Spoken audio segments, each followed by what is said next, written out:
My mom needed blood. A 5-year-old begged a millionaire in the hospital. He rushed in and froze. She was his ex. Hi, my beautiful, precious family. It's your Mr. Peter. I'm back. Not just with stories, but with every beat of my heart. Your friend is back. Your brother is back. The voice that has missed you more than you'll ever know has come home. And tonight, I'll confess something only Binta saw. The night I stopped storytelling. I cried like a child, not for fame, not for numbers, but because I felt like I was losing you. The souls who listen, who feel, who believe in love like I do. This isn't a channel to me. It's family. It's life. It's us. That's why I'm asking you with all the love I have. Let's rise again, together. Let's hold this space like a treasure.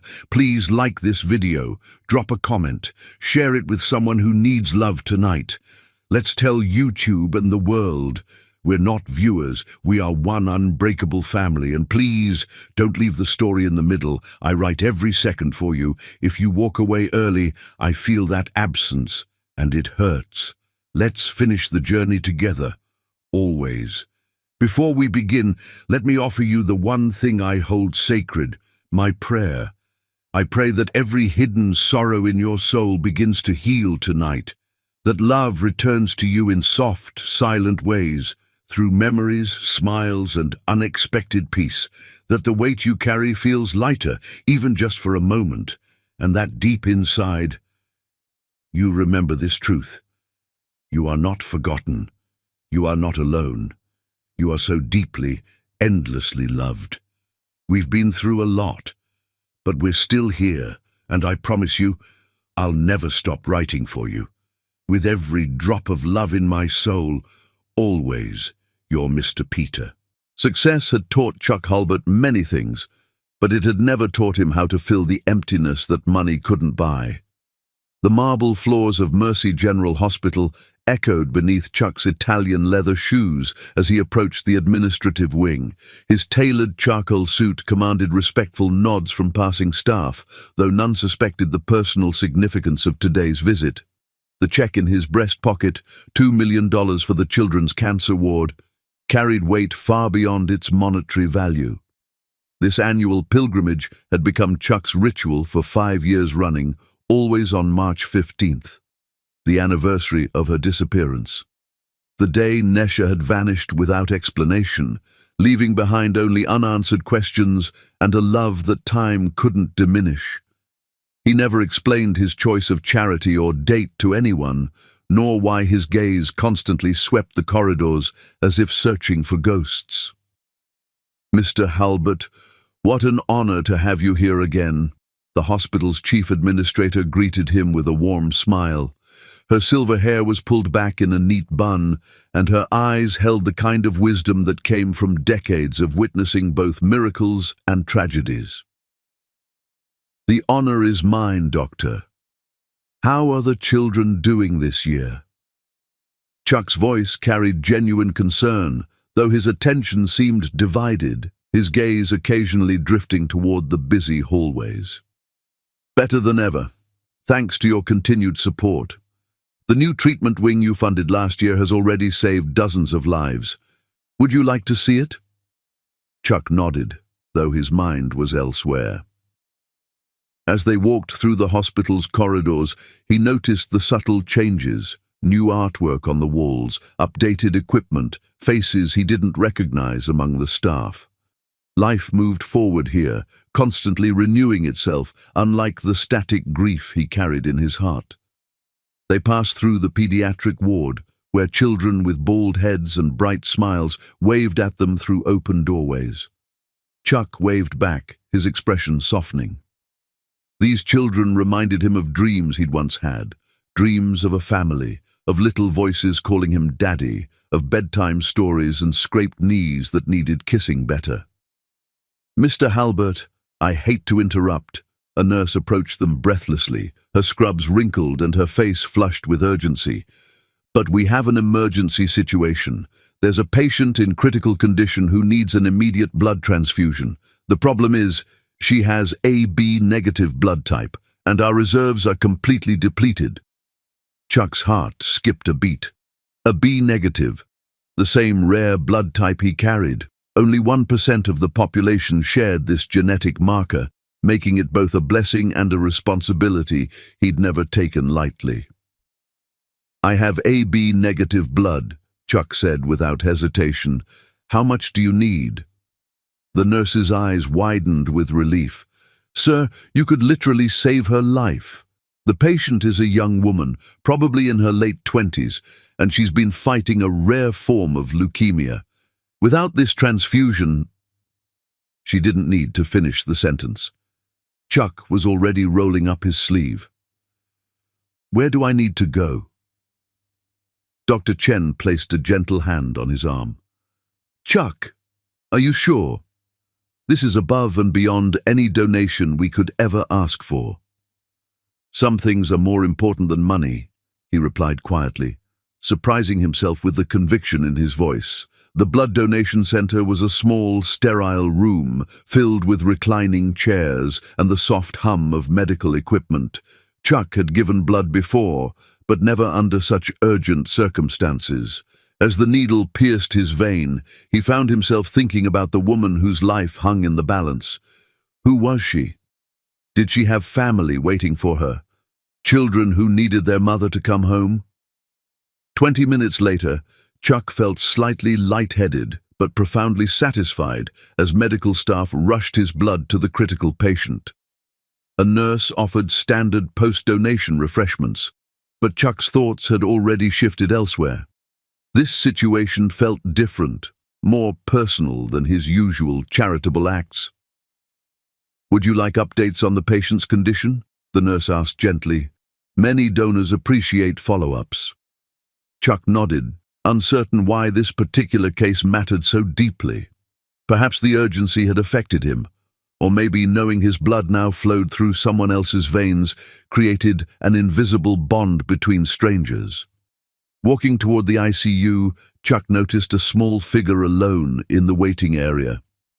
A young boy, perhaps 5 years old, sat reading with dark curly hair and remarkably intelligent eyes. His book seemed far too advanced for his age, yet he read with genuine comprehension, occasionally glancing toward the ICU doors with worry no child should carry. "Is that boy alone?" Chuck asked the nurse. "That's Jason. He's been here for hours, waiting for news about his mother. Such a bright little boy, but he's been through so much already." Chuck felt his heart constrict.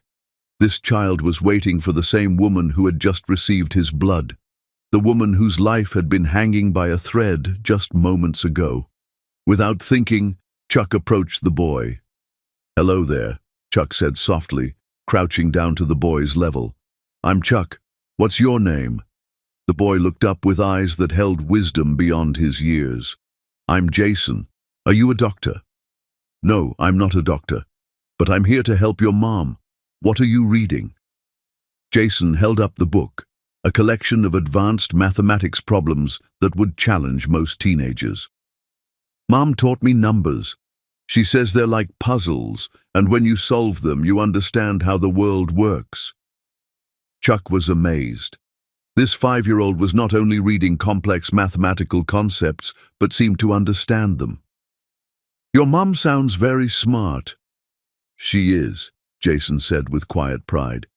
"She's the smartest person I know. She takes care of me all by herself, and she works really hard, even when she's tired." There was something about Jason that struck Chuck as familiar, though he couldn't place what it was. The boy's mannerisms, the way he tilted his head when thinking, even the shape of his hands as he turned the pages, it all seemed oddly recognizable. "Has your mom been sick for a long time?" Chuck asked gently. Jason nodded gravely.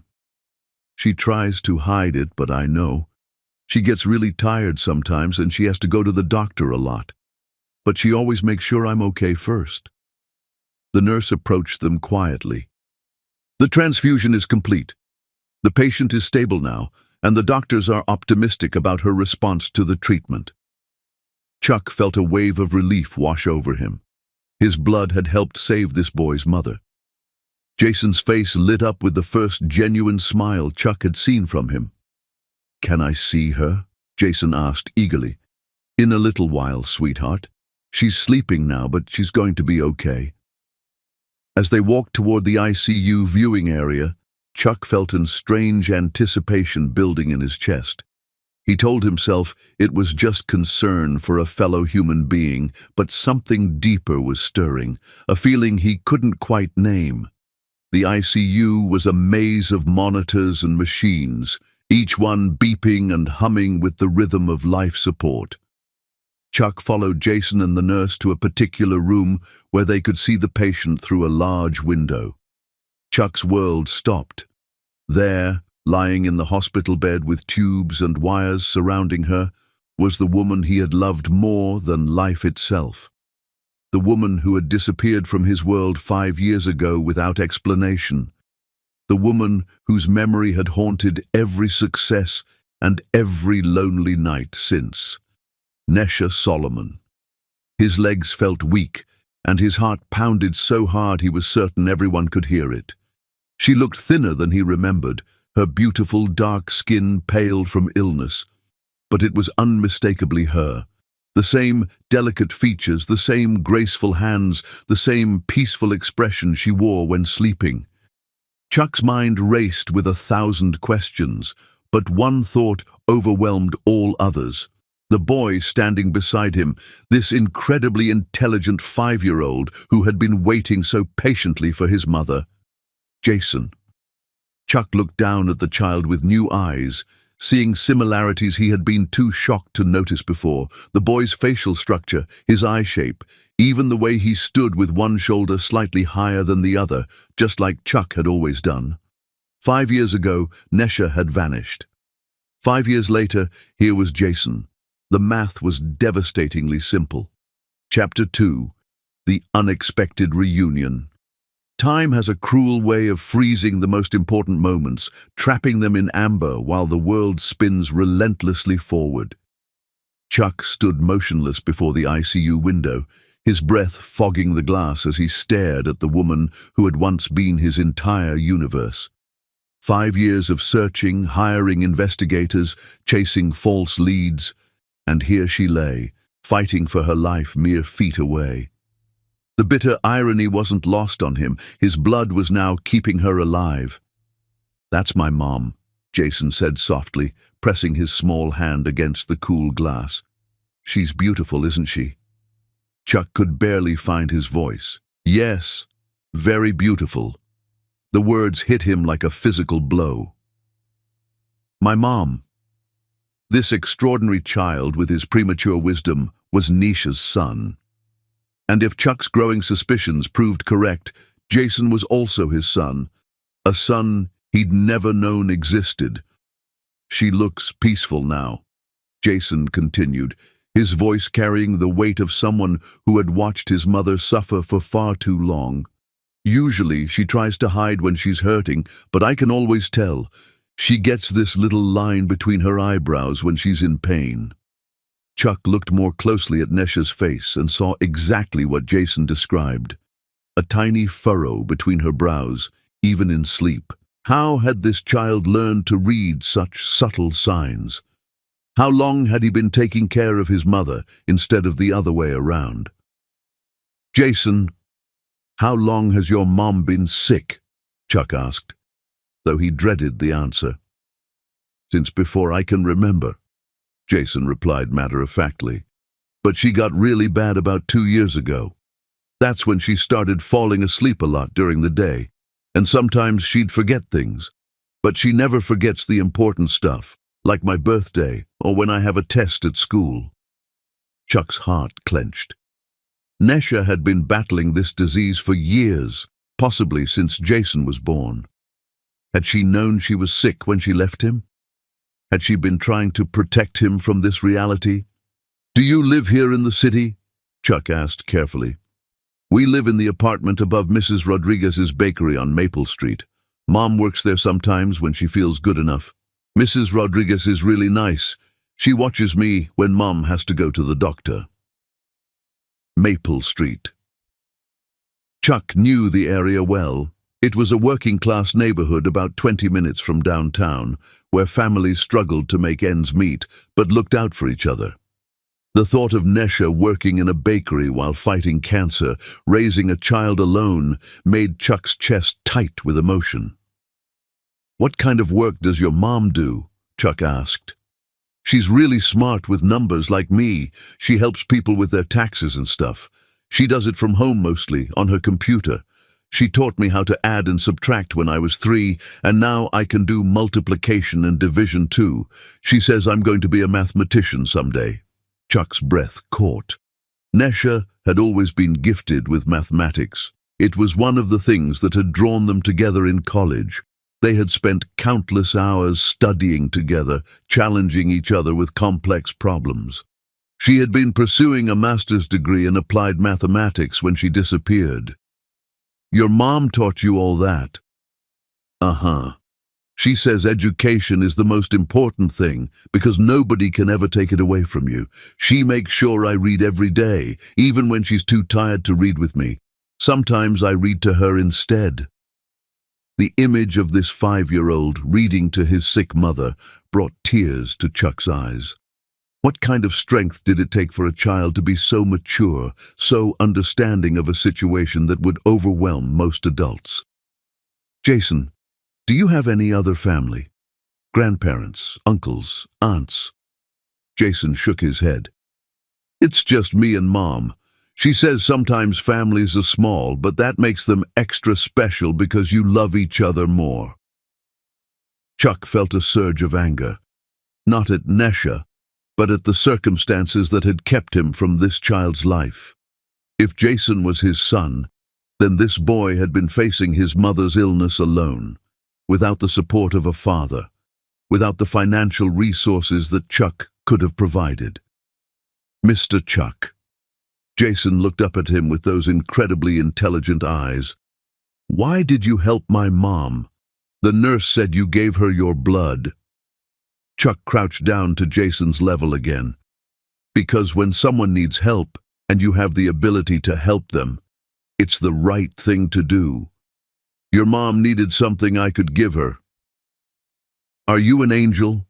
Jason asked seriously. "Mom told me that angels sometimes look like regular people, but they show up when you need them most." The question hit Chuck like a lightning bolt. "I'm not an angel, Jason. I'm just a man who wanted to help. But you showed up right when Mom needed you most. That sounds like angel stuff to me." Chuck studied Jason's face more carefully, searching for familiar features. The boy's nose belonged unmistakably to Nesha, but his chin bore a cleft Chuck recognized from his own reflection. Jason's hands were long and slender, perfect for piano, just like Chuck's. Even his posture, weight shifted slightly to the left foot, mirrored Chuck's unconscious stance. "Jason, may I ask you something?"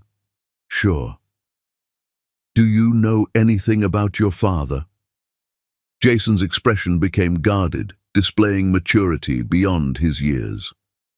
"Mom says he was a good man who lived far away and didn't know about me. She says maybe someday I'll meet him, but for now it's just me and her, and that's okay." The words struck Chuck like lightning. Nesha had protected them both, shielding Chuck from the burden of her illness while protecting Jason from feeling rejected or unwanted. "Your mom sounds very wise." "She is.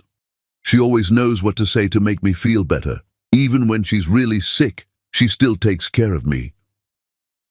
A doctor emerged from Nesha's room, and Chuck's attention immediately shifted. The physician was a tall, serious-looking man with graying temples and kind eyes behind wire-rimmed glasses. "Are you family?" the doctor asked, looking between Chuck and Jason. "This is Jason, the patient's son," Chuck said carefully. "I'm the blood donor." The doctor's expression softened as he looked at Jason. "Your mom is doing much better, little man. The transfusion was successful, and her vital signs are stabilizing. She's not out of the woods yet, but this is a very good sign." "When can I see her?" Jason asked. "She's still sleeping from the medication, but maybe in a few hours. The important thing is that she's responding well to the treatment." Chuck felt overwhelming relief. His blood had helped save her life. But now what?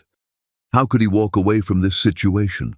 How could he leave Jason sitting alone in this waiting room, worrying about his mother?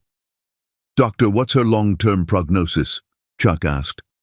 "That's difficult to say. She has a rare form of leukemia that's been progressing for several years. She's been receiving treatment, but—" The doctor glanced at Jason and chose his words carefully. "She needs consistent, aggressive treatment to have the best chance at recovery."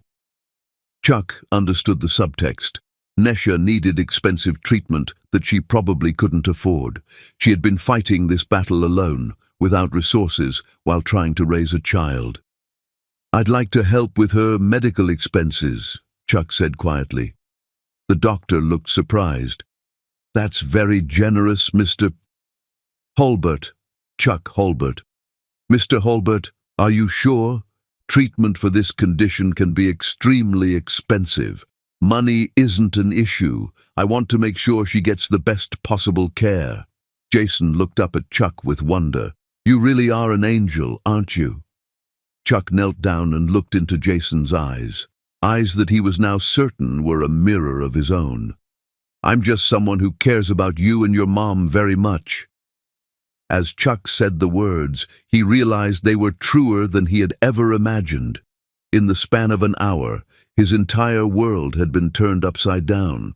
He had found the woman he had never stopped loving, and possibly discovered he was a father.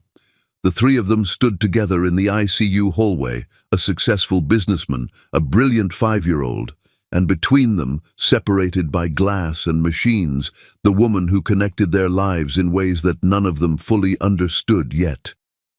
Chuck made a silent promise as he watched Nesha's chest rise and fall with each breath. Whatever it took, however long it took, he would be there for both of them. He had lost 5 years, but he wouldn't lose another day. The boy beside him was living proof that love could create miracles even in the darkest circumstances. And Chuck was determined to be the miracle that Jason and Nesha needed now. Chapter 3. Painful Memories. Love stories are written in moments, but they're shattered by the silence between words where everything goes unsaid. Chuck sat in the hospital cafeteria at 3 in the morning, nursing his 3rd cup of cold coffee while Jason slept peacefully across from him, small head pillowed on Chuck's suit jacket. The boy had refused to leave the hospital, and Chuck couldn't bear abandoning either of them. Every few minutes his gaze drifted toward the elevators, toward the ICU where Nesha fought for her life, with his blood sustaining her. Fluorescent lights hummed overhead, casting harsh shadows that seemed to mirror the fragmented memories Chuck had been reconstructing for hours. 5 years of wondering, searching, and ultimately accepting that his greatest love had simply vanished. Now, sitting beside what he was certain was his son, Chuck forced himself to relive those final agonizing weeks with Nesha. Northwestern University, spring semester, senior year. They had been inseparable for 3 years, the couple everyone envied. Chuck, the ambitious business major dreaming of empire building, and Nesha, the brilliant mathematics student who solved complex equations mentally while others struggled with calculators. They studied together, laughed together, planned their future together. Chuck had already purchased an engagement ring hidden in his dorm room, waiting for the perfect post-graduation moment.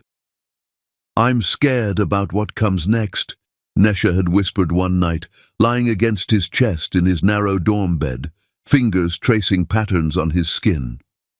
"What do you mean?" Chuck had asked, stroking her hair. "We've planned everything.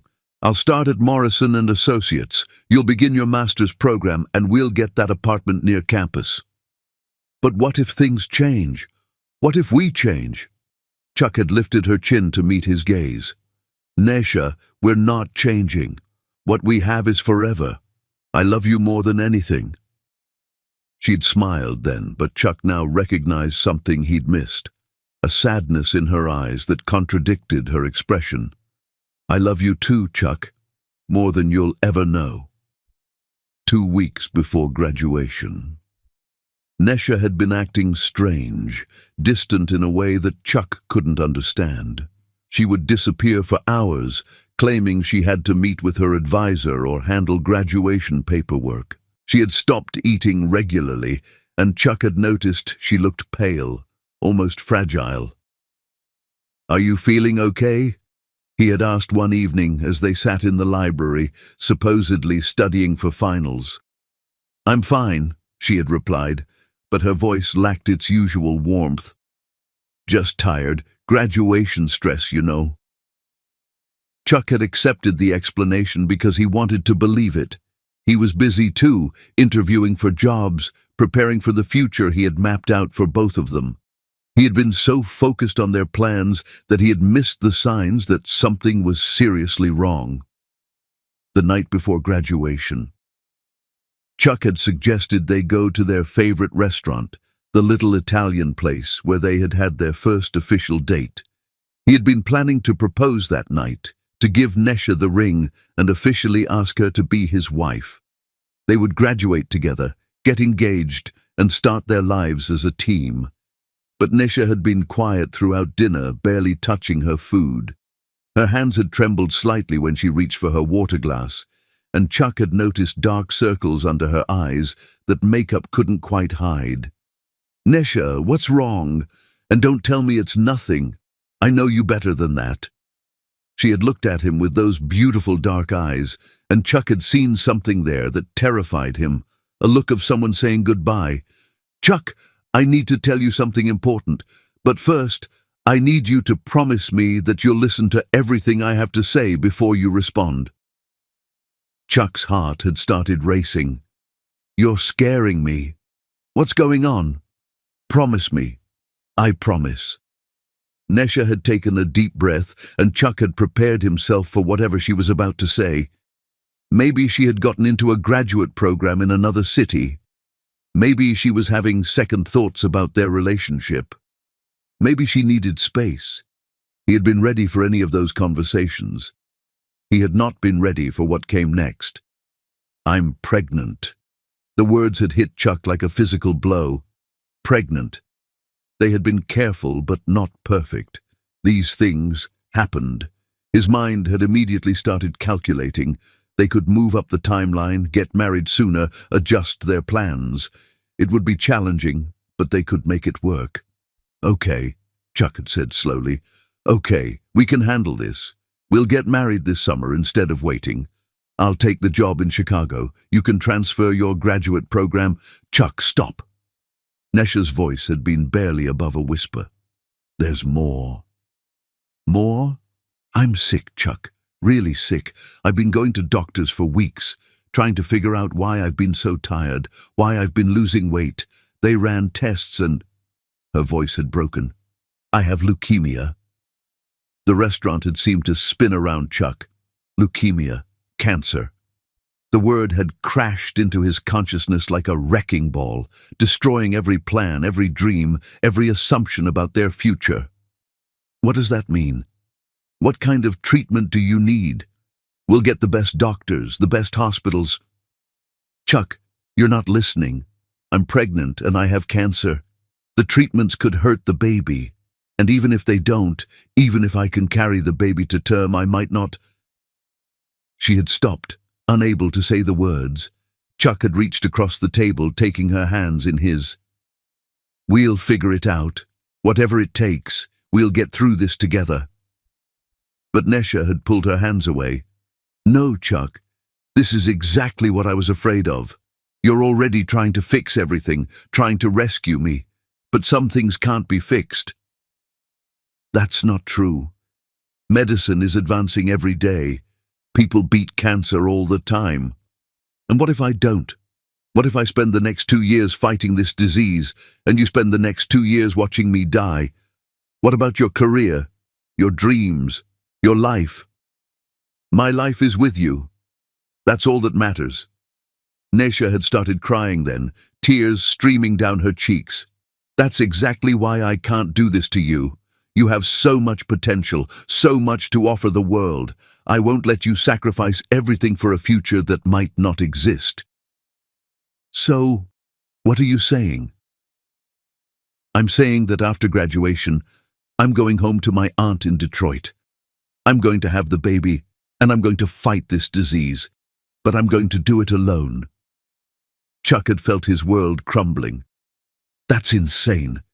You can't just decide to cut me out of this. It's my baby too. Is it? Nesha had looked at him with heartbreaking sadness. Chuck, you're 22 years old. You have your whole life ahead of you.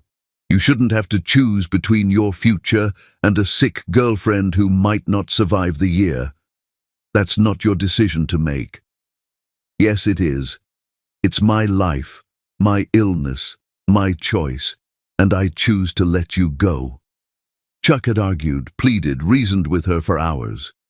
But Nesha had been resolute. She had made up her mind, and nothing Chuck said could change it. Graduation day. Chuck had looked for her everywhere, in the crowd of graduates, among the families in the audience, in every face he passed. But Nesha Solomon was nowhere to be found. She had vanished as completely as if she had never existed. Chuck had spent the next 3 years hiring private investigators, following every lead, checking every hospital and clinic in Detroit and beyond. He had never found a trace of her. Eventually, he had been forced to accept that she was gone, that she had meant what she said about disappearing from his life. Present day. Now, sitting in this hospital cafeteria, Chuck understood what had happened. Nesha had kept her word. She had gone away to have the baby, their baby, and she had fought her disease alone. Jason was proof that she had survived at least long enough to raise an extraordinary child, but clearly the battle was far from over. Chuck looked at Jason sleeping peacefully, his small chest rising and falling with each breath. This beautiful, brilliant boy was his son. His son, who had been living in poverty, watching his mother slowly die, believing his father didn't know he existed. The guilt was overwhelming. While Chuck had been building his business empire, accumulating wealth and success, his son had been growing up without a father.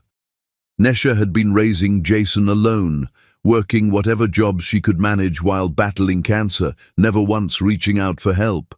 Chuck understood her reasoning now. She had been trying to protect him from exactly this kind of pain. But in doing so, she had denied Jason the chance to know his father, and she had denied Chuck the chance to be there for both of them when they needed him most. A nurse approached their table quietly. "Mr. Halbert, the patient is awake. She's asking about her son." Chuck's heart pounded. Nesha was awake. After 5 years of wondering, of searching, of grieving, he was about to face the woman who had broken his heart to save his life. He gently shook Jason's shoulder. "Jason, buddy, your mom is awake." Jason sat up immediately, fully alert, despite having been sound asleep moments before. "She is? Can I see her?" "Yes, you can see her." As they walked toward the elevator, Chuck wondered what he would say to Nesha. How do you begin a conversation with someone who vanished from your life to protect you from theirs? How do you explain 5 years of questions in the space of a hospital room? But more importantly, how do you tell the woman you never stopped loving that you finally understand why she left, and that you're not going anywhere this time? The elevator doors opened, and Chuck took Jason's hand as they stepped inside. In a few minutes, he would see Nesha's eyes open for the first time in 5 years, and this time he would be ready for whatever came next. Chapter 4. The Truth Unfolds. Sometimes the bravest thing a child can do is speak the truth that adults are too frightened to acknowledge. Jason stood beside his mother's hospital bed with composure that belonged to someone 3 times his age, small hand gently clasping Nesha's while machines maintained their rhythmic vigil over her vital signs. Chuck remained in the doorway, watching the reunion between mother and son, his heart simultaneously breaking and healing at witnessing them together. "Hi, Mama," Jason whispered, his voice carrying all the love and fear he'd contained for hours. "I was so scared."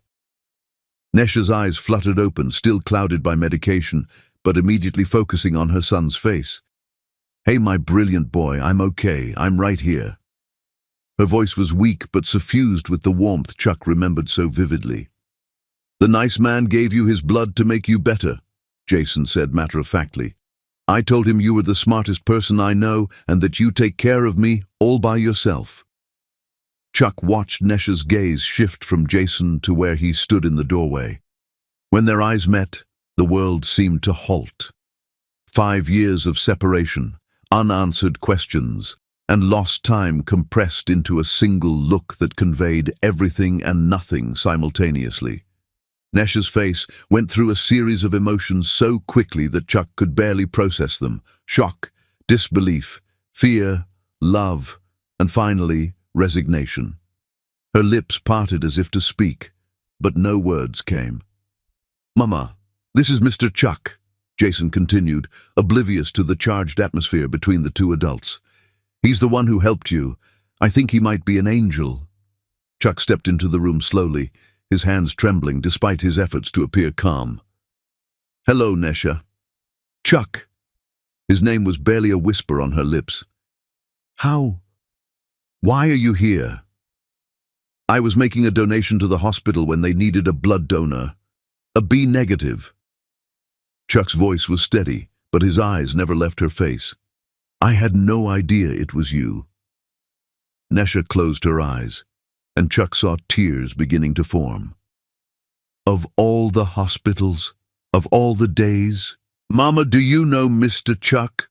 Jason asked, his intelligent eyes moving between his mother and Chuck with growing curiosity. Nesha opened her eyes and looked at her son with an expression of profound sadness and love.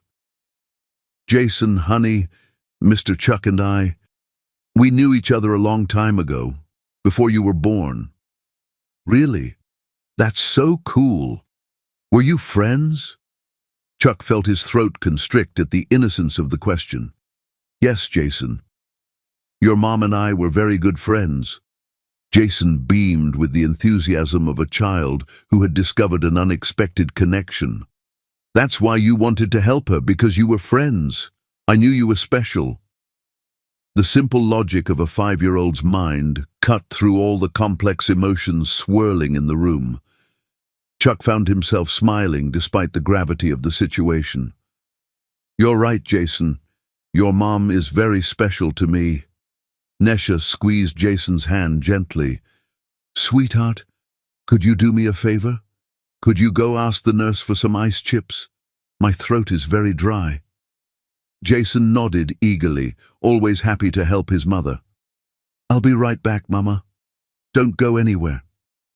"I promise I'm not going anywhere." As soon as Jason left the room, the carefully maintained calm shattered. Nesha turned to Chuck with tears streaming down her face. "You shouldn't be here," she whispered urgently. "Please, Chuck, just go. Pretend you never saw me." "Are you insane?" Chuck moved closer to her bed, his voice low but intense. "Nesha, that's my son, isn't it? Jason is my son." Nesha's silence was answer enough. 5 years, Nesha. 5 years I've been looking for you. 5 years wondering if you were alive or dead. 5 years wondering what I did wrong to make you disappear. You didn't do anything wrong. That's the point. Nesha's voice was stronger now, despite her physical weakness. "Chuck, look at you. Look at what you've become. You're successful. You're wealthy. You have everything you dreamed of. If you had stayed, we would have faced this together, like partners. Like the team we were supposed to be. You would have sacrificed everything for me, your career, your future, your dreams. I couldn't let you do that." Chuck pulled a chair close to her bed and sat down, leaning forward so their faces were inches apart. "That wasn't your decision to make alone. You took away my choice, Nesha. You took away my right to be a father to my son. I was trying to protect you both." "From what? From loving each other? From being a family?" Nesha's composure finally cracked completely. "From watching me die, Chuck." From Jason growing up with a father who resented being tied to a sick woman. From you throwing away everything you worked for to take care of people who might not even survive. And how did that work out? Chuck's voice was gentle but firm. Look where we are, Nesha. You're sick. You're struggling financially. And Jason has been taking care of you instead of being a normal 5-year-old kid. Meanwhile, I've spent 5 years with more money than I could ever spend and a hole in my heart that nothing could fill. The room fell silent, except for the steady beeping of monitors. Nesha stared at Chuck, seeing him clearly for the first time since waking up. Tell me about him, Chuck said softly. Tell me about Jason. Despite everything, Nesha's face lit up with pride. He's extraordinary, Chuck. He started reading when he was 3. He can do math problems that most middle schoolers can't handle. He's kind and thoughtful and so mature it sometimes breaks my heart. He's been taking care of you. I tried not to let him, but he's too smart. He figured out I was sick before I could hide it from him. Instead of being scared, he just adapted. He learned to cook simple meals, to remind me about my medications, to call Mrs. Rodriguez when I wasn't feeling well. Chuck's heart ached imagining this brilliant child shouldering such adult responsibilities. What have you told him about me? That his father was a good man who lived far away and didn't know about him. That maybe someday he would meet you, but for now it was just the two of us. Nesha's voice broke. I never wanted him to feel abandoned or unwanted. He asked me today if I was an angel, Chuck said quietly. He said angels sometimes look like regular people but show up when you need them most. Nesha smiled through her tears. That sounds like something he would say. He has such a beautiful way of seeing the world. Nesha, I want to know him. I want to be his father, and I want to take care of both of you. Chuck, you don't understand. This isn't just about the cancer. I'm not the same person I was in college. I've been poor, I've been sick, I've made 1,000 compromises just to survive. I work in a bakery when I'm strong enough. I live in a tiny apartment above someone else's business. I shop at thrift stores and clip coupons. Your world and mine, they're completely different now. Money doesn't matter. It does when you don't have it. It matters when you're choosing between groceries and medication. It matters when your son outgrows his shoes and you have to wait until payday to replace them. Chuck felt a surge of anger, not at Nesha, but at the circumstances that had forced her into such situations. That ends now. Today, whatever you need, whatever Jason needs, whatever it costs to get you healthy, none of that is a problem anymore. I don't want your pity or your charity, Chuck. It's not charity, it's love, it's family. It's what should have happened 5 years ago if you had trusted me enough to let me choose my own life. Jason appeared in the doorway with a cup of ice chips, his face beaming with accomplishment. I got them, Mama. The nurse said you're doing really well and the blood transfusion was perfect. As Jason handed his mother the ice chips, Chuck noticed something that made his breath catch. Jason moved with a slight limp, favoring his left leg in a way that Chuck hadn't noticed before. Jason, does your leg hurt? Chuck asked gently. Jason looked down at his leg as if he had forgotten about it. Oh, this? It's okay. I fell off my bike a few weeks ago, but Mama couldn't take me to the doctor because she was too sick that day. Mrs. Rodriguez looked at it and said it was probably just bruised. Chuck and Nesha exchanged glances. The boy might have a fracture that had never been properly treated, another consequence of their financial struggles, another sign of how much Jason had endured in silence. Jason, Chuck said carefully, would it be okay if we had a doctor look at your leg while we're here at the hospital? If you think it would help, Jason replied, with the same matter-of-fact acceptance he showed toward everything else in his difficult young life. Chuck looked at Nesha, seeing the guilt and worry in her eyes. This was what poverty looked like, a brilliant child suffering in silence because medical care was a luxury his family couldn't afford. "Nesha," Chuck said quietly, "let me help. Not because I pity you, not because I'm trying to buy my way back into your life. Let me help because Jason is my son, and because I love you both. Let me help because it's what families do for each other." For the first time since waking up, Nesha looked directly into Chuck's eyes without trying to look away. What she saw there must have convinced her, because she nodded slowly. "Okay," she whispered, "but we need to tell him the truth. He deserves to know who you really are." Chuck's heart pounded as he looked at Jason, who was watching both adults with the intuitive understanding that something important was happening. "Jason," Chuck said gently, "your mom and I have something very important to tell you." Chapter 5. A Father's Love Awakens. The moment a man realizes he's a father is when his heart expands beyond the confines of his chest and his life divides into before and after. Jason stood perfectly still between Chuck's chair and his mother's hospital bed, intelligent eyes moving between the two adults as if solving the most crucial equation of his young life. The boy's intuition had already signaled something significant was happening. His remarkable mind simply waited for facts to align with instinct. "Jason," Nesha began softly, reaching for her son's hand, "do you remember when you asked me about your daddy? You said he was a good man who lived far away and didn't know about me," Jason replied with perfect recall. "You said maybe someday I would meet him."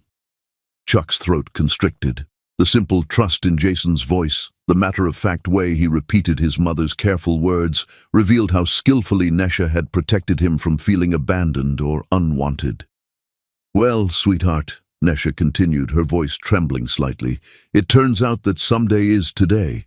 Jason, this is Chuck Holbert. He's your father." Silence filled the room except for the steady rhythm of medical equipment. Jason studied Chuck with those extraordinary eyes, examining his face with the same intensity he brought to mathematics textbooks. Chuck held his breath, waiting for his son's reaction, terrified Jason might reject him or feel angry about their lost years. "I knew it," Jason said finally, his voice filled with wonder rather than anger. "I knew there was something special about you. You have the same hands as me, see?" Jason held up his small hand next to Chuck's larger one, comparing their long, slender fingers. "And you do that thing with your shoulder when you're thinking, just like I do." Chuck stared at their hands side by side, overwhelmed by the simple perfection of the moment. His son, his brilliant, brave, beautiful son, had noticed their similarities before the adults had worked up the courage to acknowledge them. "How do you feel about that, Jason?" Chuck asked, gently. "About me being your father?" Jason considered the question with the seriousness he brought to everything important. "I feel happy," he said simply, "and I feel sad that you didn't know about me for so long, but mostly I feel happy because now you're here and you helped save Mama's life." The pure acceptance in Jason's voice broke something open in Chuck's chest. This child had endured poverty, his mother's illness, and years without a father, yet his response to learning the truth was happiness rather than resentment. "I'm sorry I wasn't here before, Jason. If I had known about you, I would have been here from the very beginning." "I know," Jason said, with the confidence of someone who understood more about the world than he should at his age. "Mama explained that sometimes grown-ups have to make hard decisions to protect the people they love. She was protecting both of us." Chuck looked at Nesha with new appreciation for how she had handled an impossible situation. Despite her own struggles, she had made sure Jason never felt unloved or abandoned. "Can I ask you something, Dad?" Jason said, trying out the word for the first time.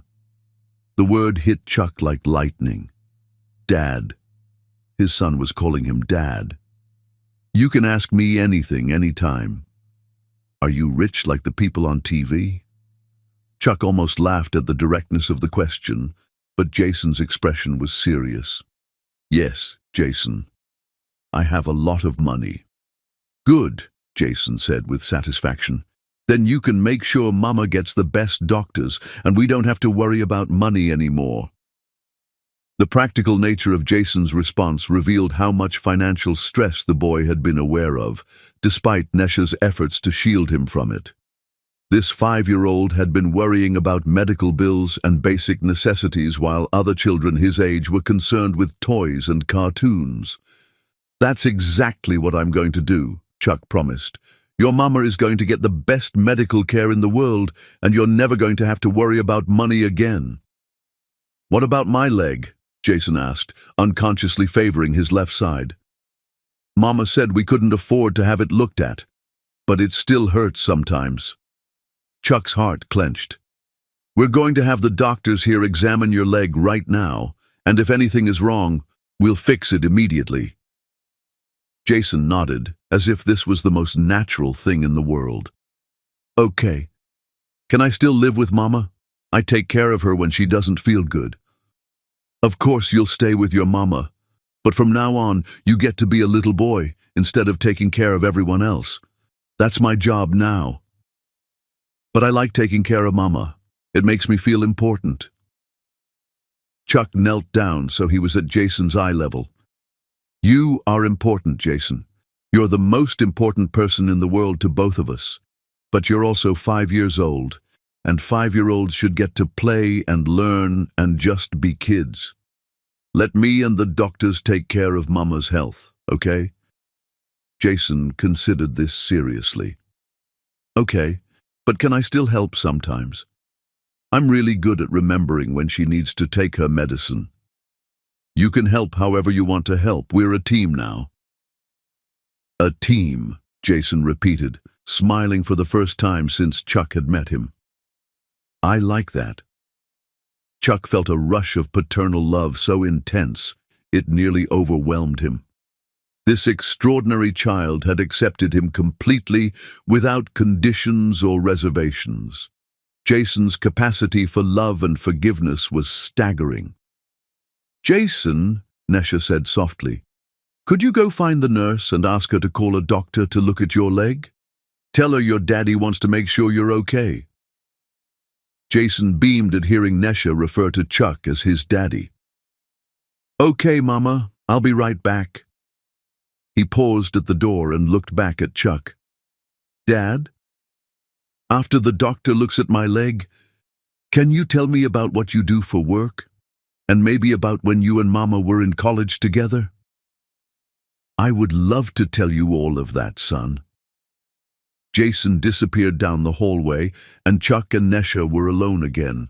The weight of everything that had just happened settled between them. He's incredible, Chuck said, his voice filled with awe. Nesha, what you've done with him, how you've raised him, he's extraordinary. He's had to grow up too fast, Nesha replied, guilt evident in her voice. He's been more of a caretaker than a child. That ends now. I meant what I said. He gets to be a kid from now on. Chuck, this is all happening so fast. A few hours ago, you didn't even know he existed. Are you sure you're ready for this? Being a father is more than just paying for things. Chuck moved his chair closer to her bed. Nesha, I've been ready to be a father since the day you told me you were pregnant 5 years ago. I've been ready to take care of both of you since that night in the restaurant when you tried to push me away. The only thing I wasn't ready for was losing you. I was so scared, Nesha admitted. Scared of the cancer, scared of being a burden, scared of ruining your life. The only thing that ruined my life was losing you. I built a successful business. I made more money than I could ever spend, but none of it meant anything without you and Jason. I've been living half a life for 5 years. What happens now? Nesha asked quietly. I mean, practically speaking, Jason and I have a life in our neighborhood. He goes to school there, we have friends there. I don't know how to fit into your world. We'll figure it out together. Maybe that means I learn to fit into your world instead. Maybe it means we create a new world that works for all three of us.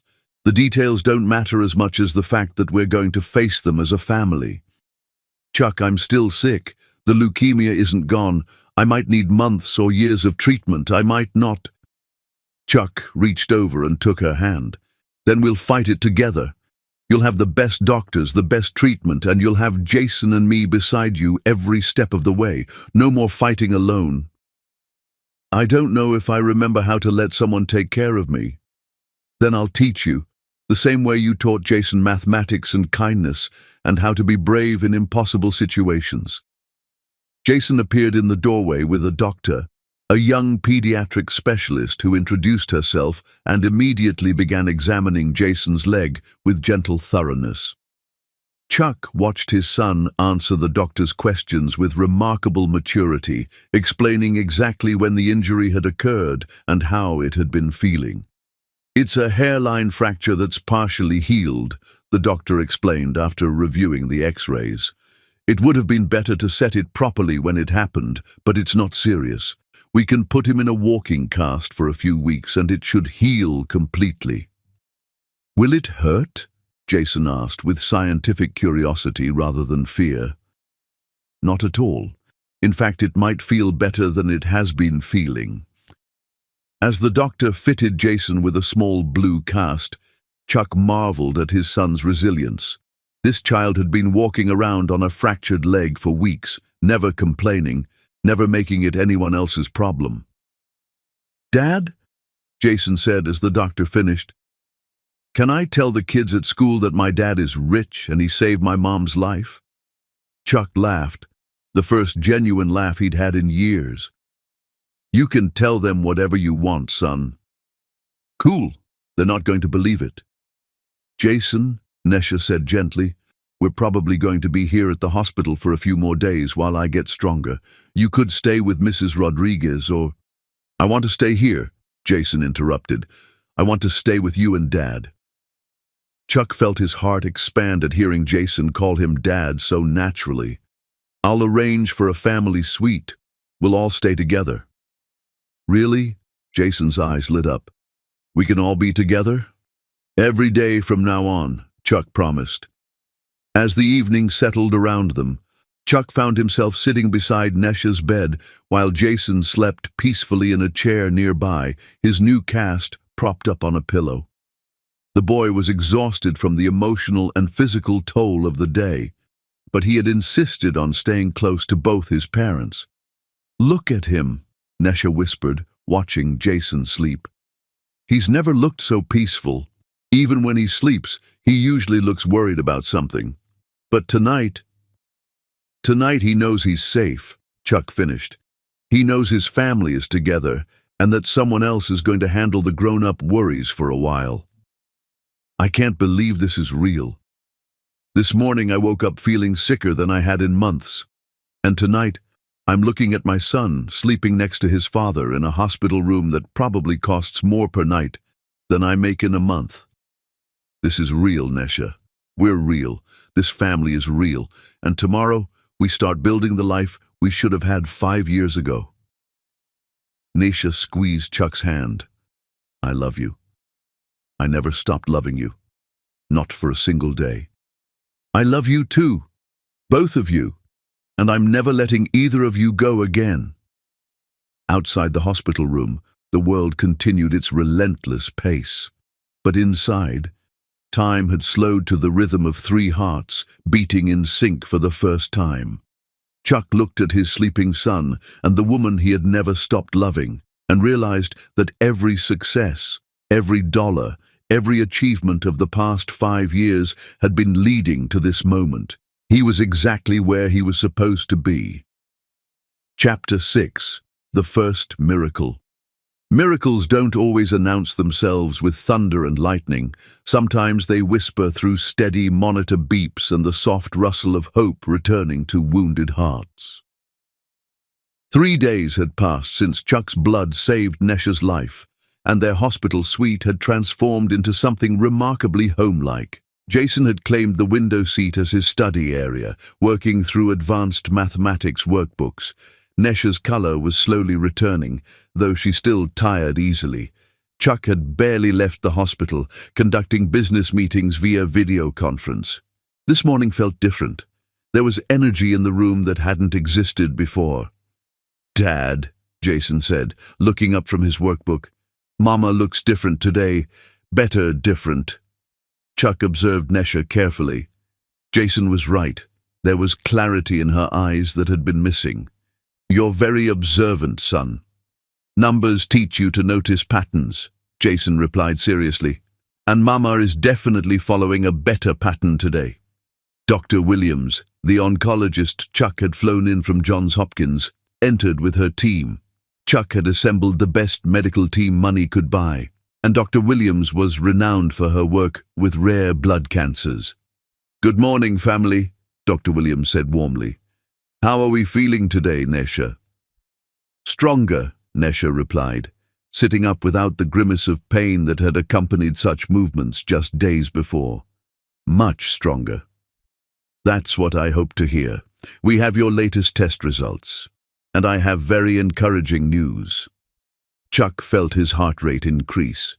Jason immediately closed his workbook and moved to stand beside his mother's bed. "The blood transfusion from Chuck, combined with our treatment protocol, has had remarkable results. Your white blood cell count has stabilized, and we're seeing signs that your body is responding exceptionally well to the new chemotherapy regimen." "What does that mean exactly?" Chuck asked, hardly daring to hope. "The cancer cells are being systematically eliminated. Nesha's body is fighting back in a way we haven't seen before. The combination of fresh, compatible blood and new medications has given her immune system the boost it needed." Jason looked up at his mother with shining eyes. "You're getting better, Mama. Really better." "It appears so, sweetheart," Nesha said, tears of relief streaming down her face. Dr. Williams continued, "We're not talking about a complete cure yet, but remission is a very real possibility. With continued treatment and monitoring, there's every reason to be optimistic." Chuck felt overwhelming emotion crash over him. Relief, gratitude, joy, and love all simultaneously. The woman he loved was going to live. Jason was going to keep his mother. They were going to have a future together. "There's more, Doctor," Williams added with a smile. "Based on these results, Nesha will be strong enough to go home within the next few days. She'll need outpatient treatment, but the critical phase appears to be behind us." "Home," Jason repeated thoughtfully. "Which home? Our apartment or Dad's house?"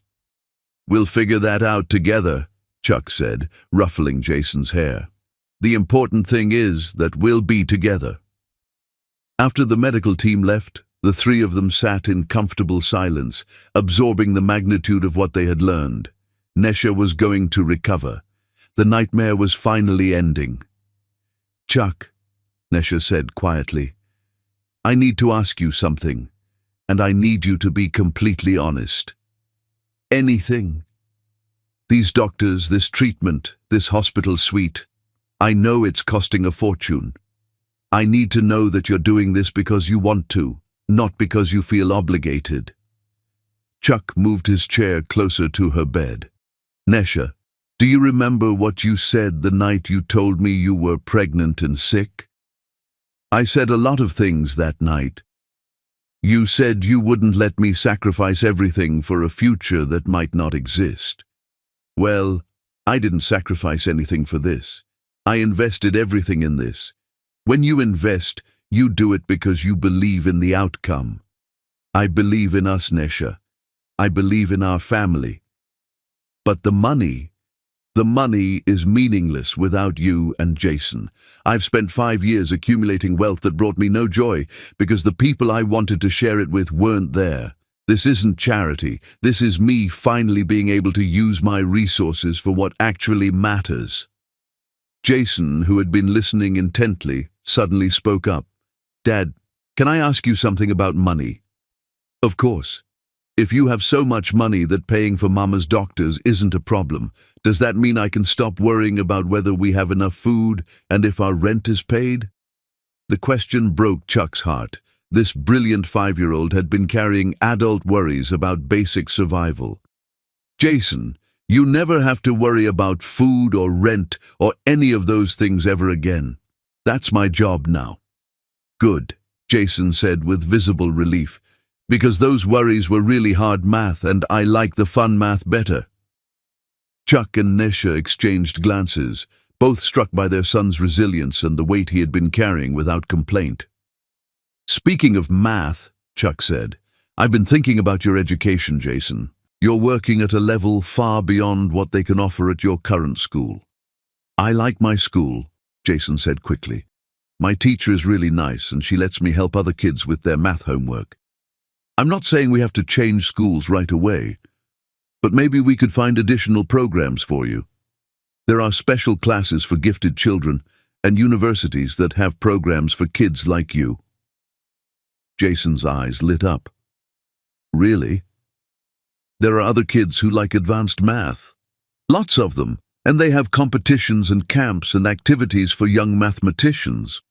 That sounds amazing, but would I still be able to spend time with you and Mama? I don't want to be away from you guys. Chuck felt his heart swell with love for this remarkable child who was afraid of being separated from his parents, even for educational opportunities. Jason, we would never send you anywhere you didn't want to go. You're our family now, and families stick together. Forever. Forever. Nesha watched this exchange with wonder. In just a few days, Chuck had not only accepted being a father, but had embraced it completely, already thinking about Jason's future and making plans. Chuck, she said softly, what happens when I'm completely better? When this crisis is over and we're just a regular family dealing with regular problems, are you sure you're ready for school pickups and homework help? Chuck considered the question seriously. Nesha, I've spent 5 years in boardrooms making million-dollar decisions, attending charity galas and networking events. Do you know what I thought about during every single one? What? How empty they felt without someone to share them with. School pickups and homework help sounds like the most wonderful life I could possibly imagine. Jason bounced excitedly. Dad, when Mama gets out of the hospital, can you help me build a tree house? I would love to help you build a tree house, son. This is going to be the best family ever, Jason declared with confidence. As the afternoon sun streamed through the hospital room windows, Chuck looked at Nesha and Jason and realized that Dr. Williams had been wrong about one thing. She had called Nesha's recovery the first miracle, but Chuck knew better. The first miracle had been finding them. The second miracle was Jason's immediate acceptance of him. The third miracle was Nesha's willingness to let him back into her life. Nesha's recovery would be the fourth miracle. But Chuck was beginning to believe that when you had love this strong, miracles weren't so unusual after all. Chapter 7. Building a Family. Love isn't just a feeling. It's 1,000 small actions that weave ordinary moments into the fabric of forever. 2 weeks had passed since Nesha's hospital discharge, and Chuck's penthouse had transformed into something he'd never imagined, a real home. Jason's workbooks covered the dining table, Nesha's medications lined the kitchen counter, and the pristine living room now held a cozy reading corner with blankets and pillows. Chuck watched from the floor-to-ceiling windows as Jason played with their new golden retriever puppy, Newton, in the rooftop garden. The name had been Jason's choice. Any family dog should honor a mathematician. He looked so happy, Nesha said, joining Chuck at the window. She moved freely now, though she still needed rest periods. He's completely different from the boy I met in the hospital, Chuck agreed. When did you last see him truly play?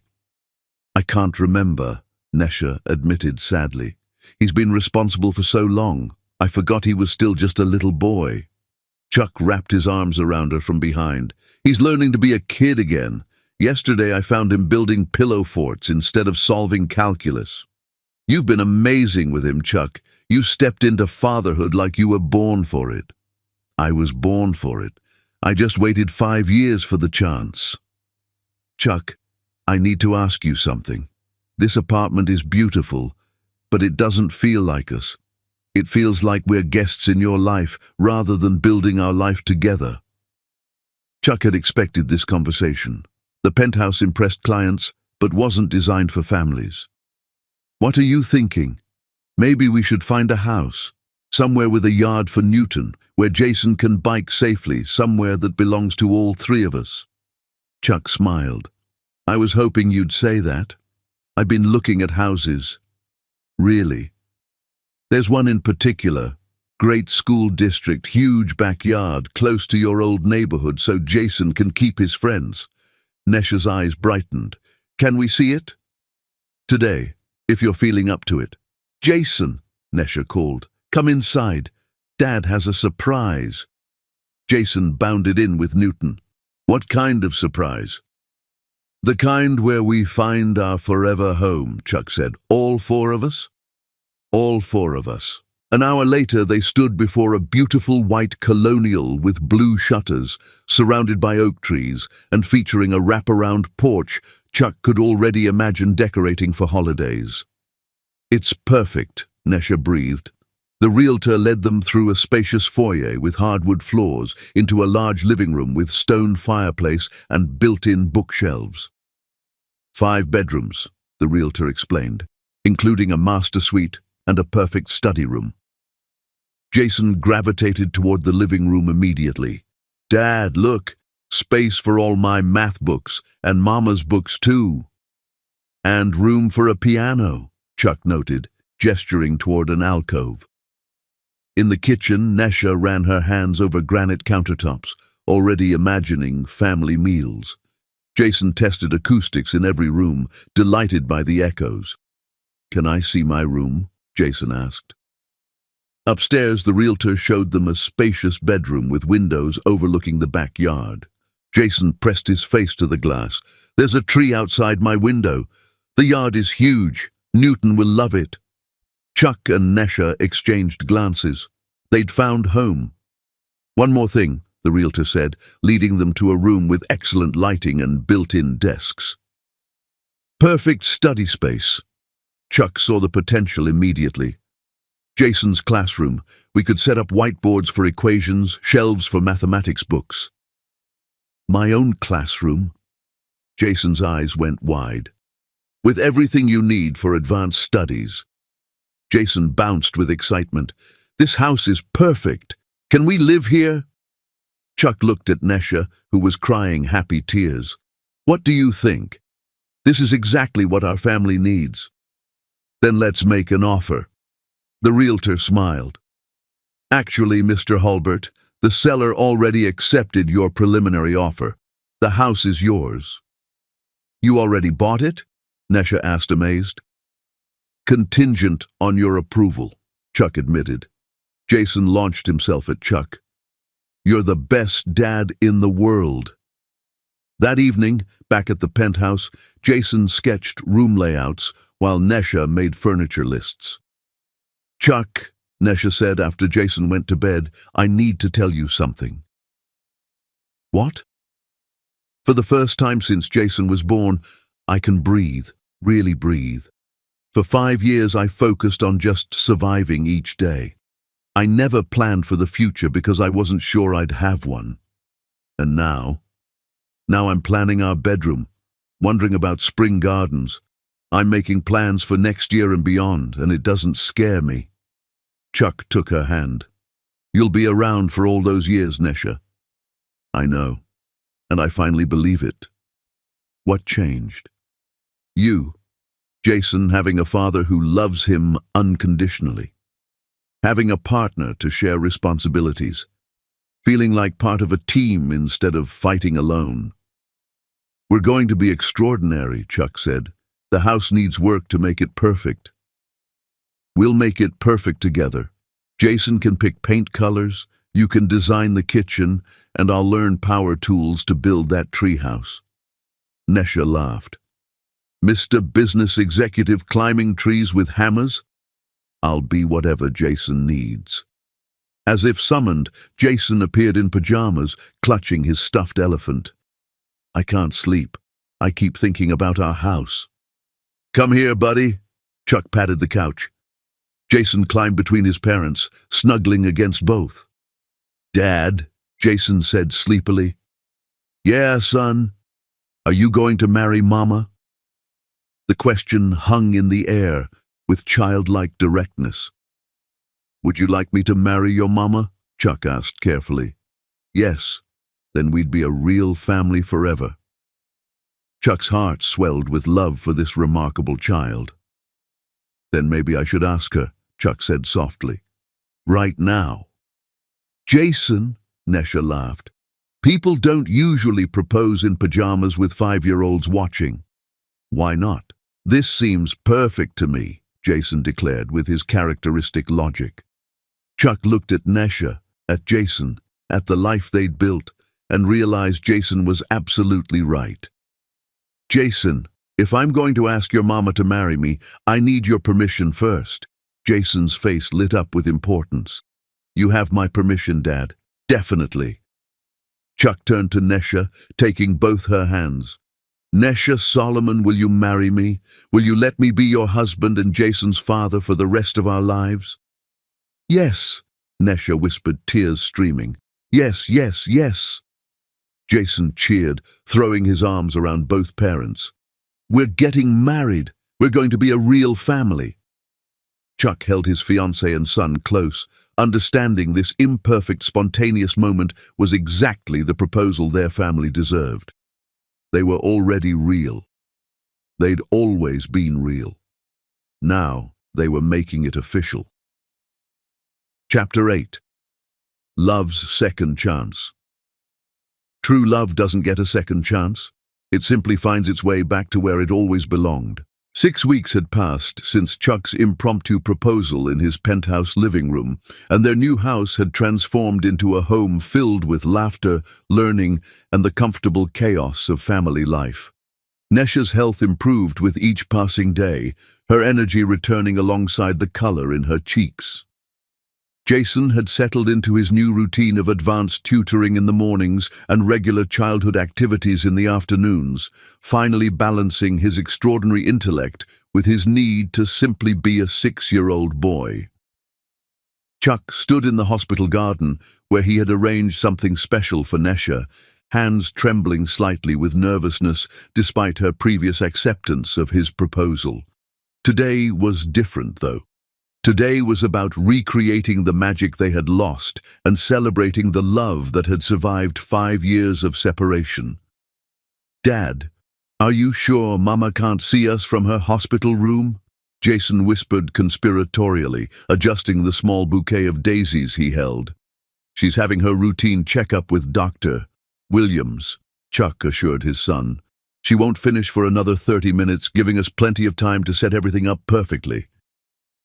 Jason surveyed the scene Chuck had created with the enthusiasm of someone deeply invested in his parents' love story.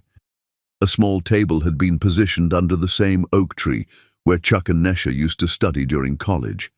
A tree Chuck had specifically requested be transplanted to the hospital garden as part of his latest donation.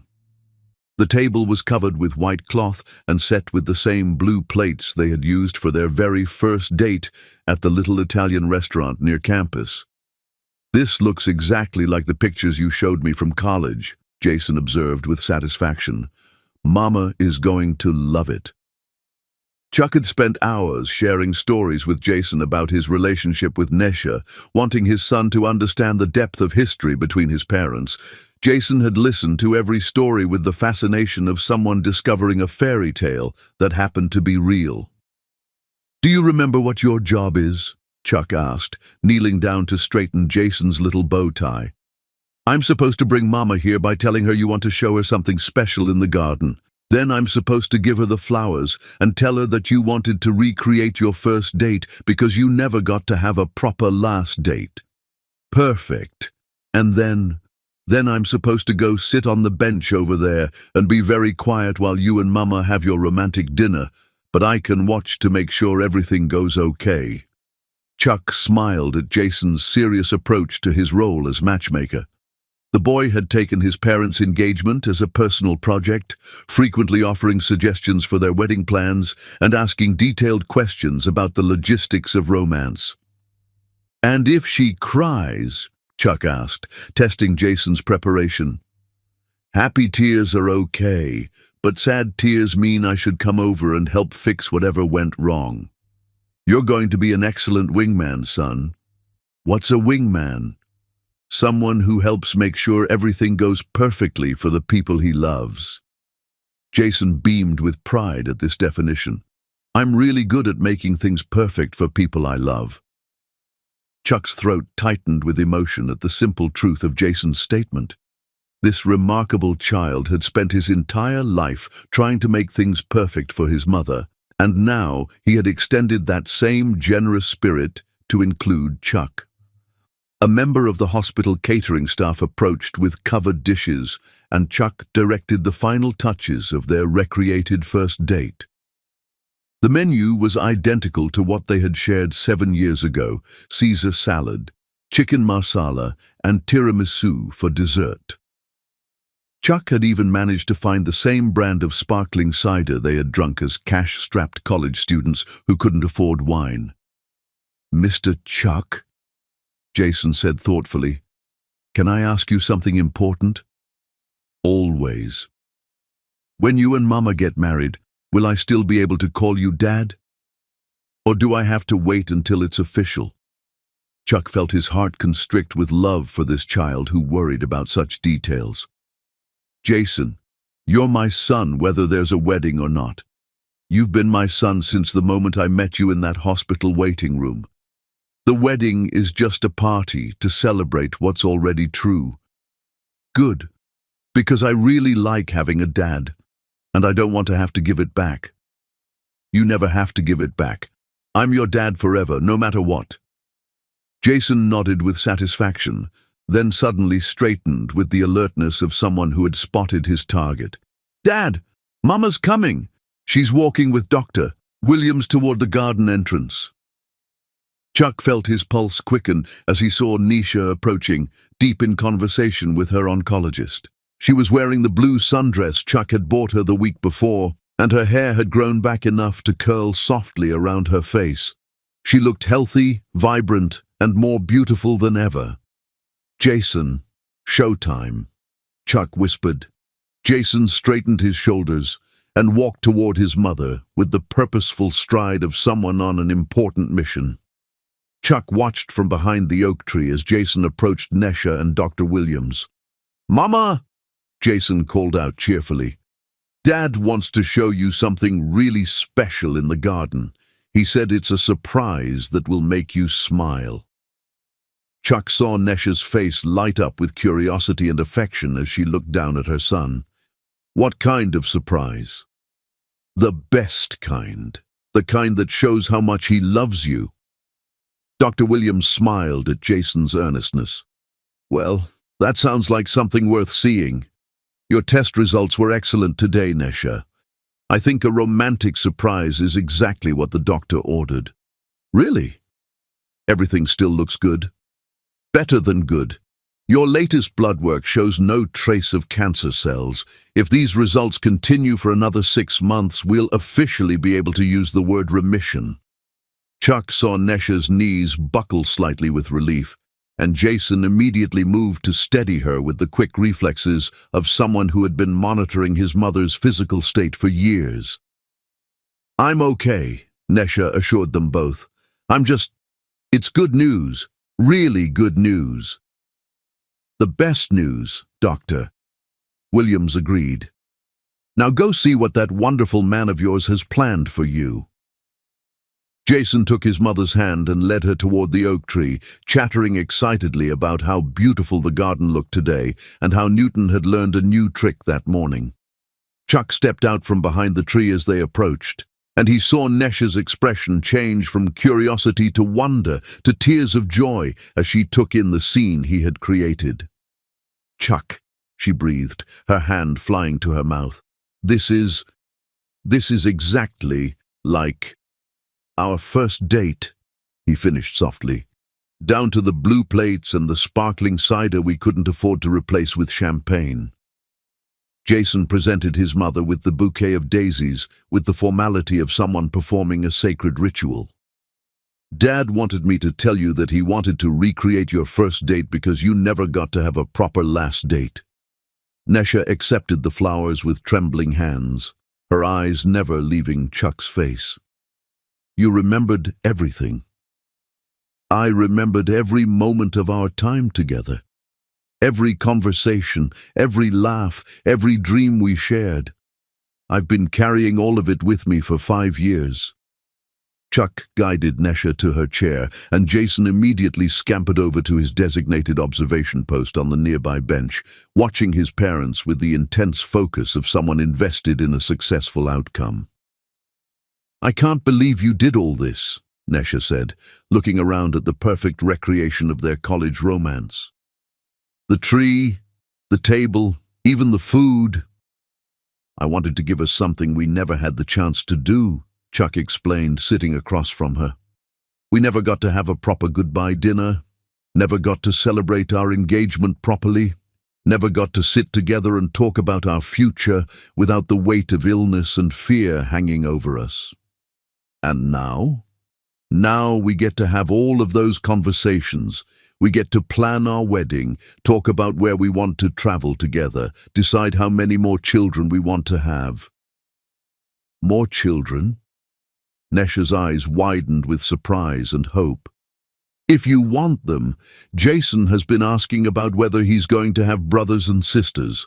Apparently, he's very interested in having siblings who might appreciate mathematics as much as he does.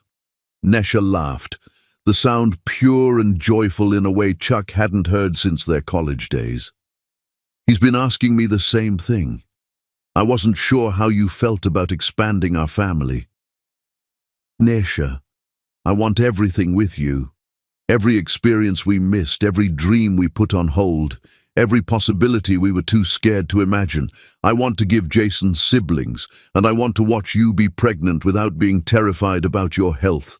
I want to coach little league teams and attend school plays and argue about curfews when they're teenagers. That sounds like a beautiful life.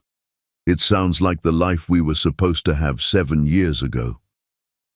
Chuck reached across the table and took Nesha's hands in his, noting with gratitude how strong and warm they felt.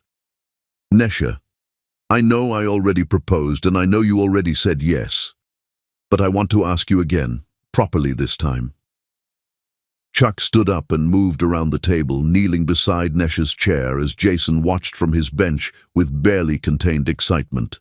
Chuck pulled out a small velvet box that contained the same engagement ring he had bought 7 years ago. The ring he had kept in his desk drawer for 5 years, unable to return it and unwilling to give up hope. Nesha Solomon, you are the love of my life, the mother of my brilliant son, and the strongest woman I have ever known. You saved Jason by being an extraordinary mother. You saved me by teaching me what really matters in life. Now let me save you by loving you for the rest of our lives. Chuck opened the box, revealing the vintage sapphire ring surrounded by diamonds that he had chosen because the blue stones matched Nesha's favorite dress. Will you marry me? Will you let me be your husband, Jason's father, and the man who gets to wake up next to you for the next 50 years? Nesha was crying openly now, but Chuck could see they were the happy tears Jason had deemed acceptable. Yes, Chuck. Yes to all of it. Yes to the next 50 years and everything they bring. Chuck slipped the ring onto Nesha's finger, noting with satisfaction that it fit perfectly despite the weight she had lost during her illness. As he stood and kissed his fiancée, he heard Jason cheering from his bench. "They're getting married," Jason announced to anyone within earshot. "My mum and dad are getting married, and we're going to be the best family ever." Chuck and Nesha broke apart, laughing at Jason's enthusiasm. Chuck gestured for Jason to join them at the table, and the boy practically bounced over to examine his mother's engagement ring. "It's perfect, Mama," Jason declared with the authority of someone who understood the importance of precision. It matches your eyes when you're really happy." "When am I really happy?" Nesha asked, curious about her son's observation. "Right now," Jason said simply. "And when Dad reads to me at bedtime, and when we all cook dinner together, and when Newton does his tricks. Your eyes get this special blue color when everything is perfect." Chuck marveled at Jason's emotional intelligence, his ability to notice and articulate the subtle details of his mother's happiness. This child had spent so much time monitoring Nesha's well-being that he had become an expert at reading her moods and health. "Speaking of perfect," Chuck said, "there's something else I want to talk to both of you about." "More surprises?" Jason asked hopefully. "One more? About our wedding." "Are we going to have a big wedding?" Nesha asked. "Because honestly, Chuck, after everything we've been through, I'd be happy getting married in the hospital chapel with just Jason and Dr. Williams as witnesses." "Actually, that's exactly what I was thinking. Not necessarily the hospital chapel, but something small and intimate.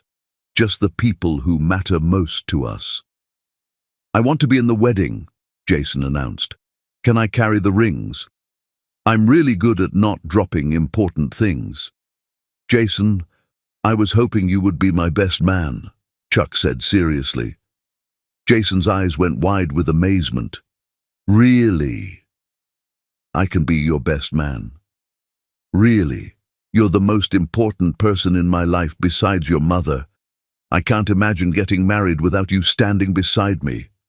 "This is going to be the best wedding ever," Jason declared with certainty. "When are we doing it?" Chuck looked at Nesha, seeing his own thoughts reflected in her expression. "What do you think about next month? As soon as Dr. Williams clears you for travel, we could have a small ceremony somewhere special." "Where were you thinking?" "Actually, I was thinking about the place where we first fell in love. Northwestern has a beautiful chapel on campus, and the gardens where we used to study are gorgeous in the fall."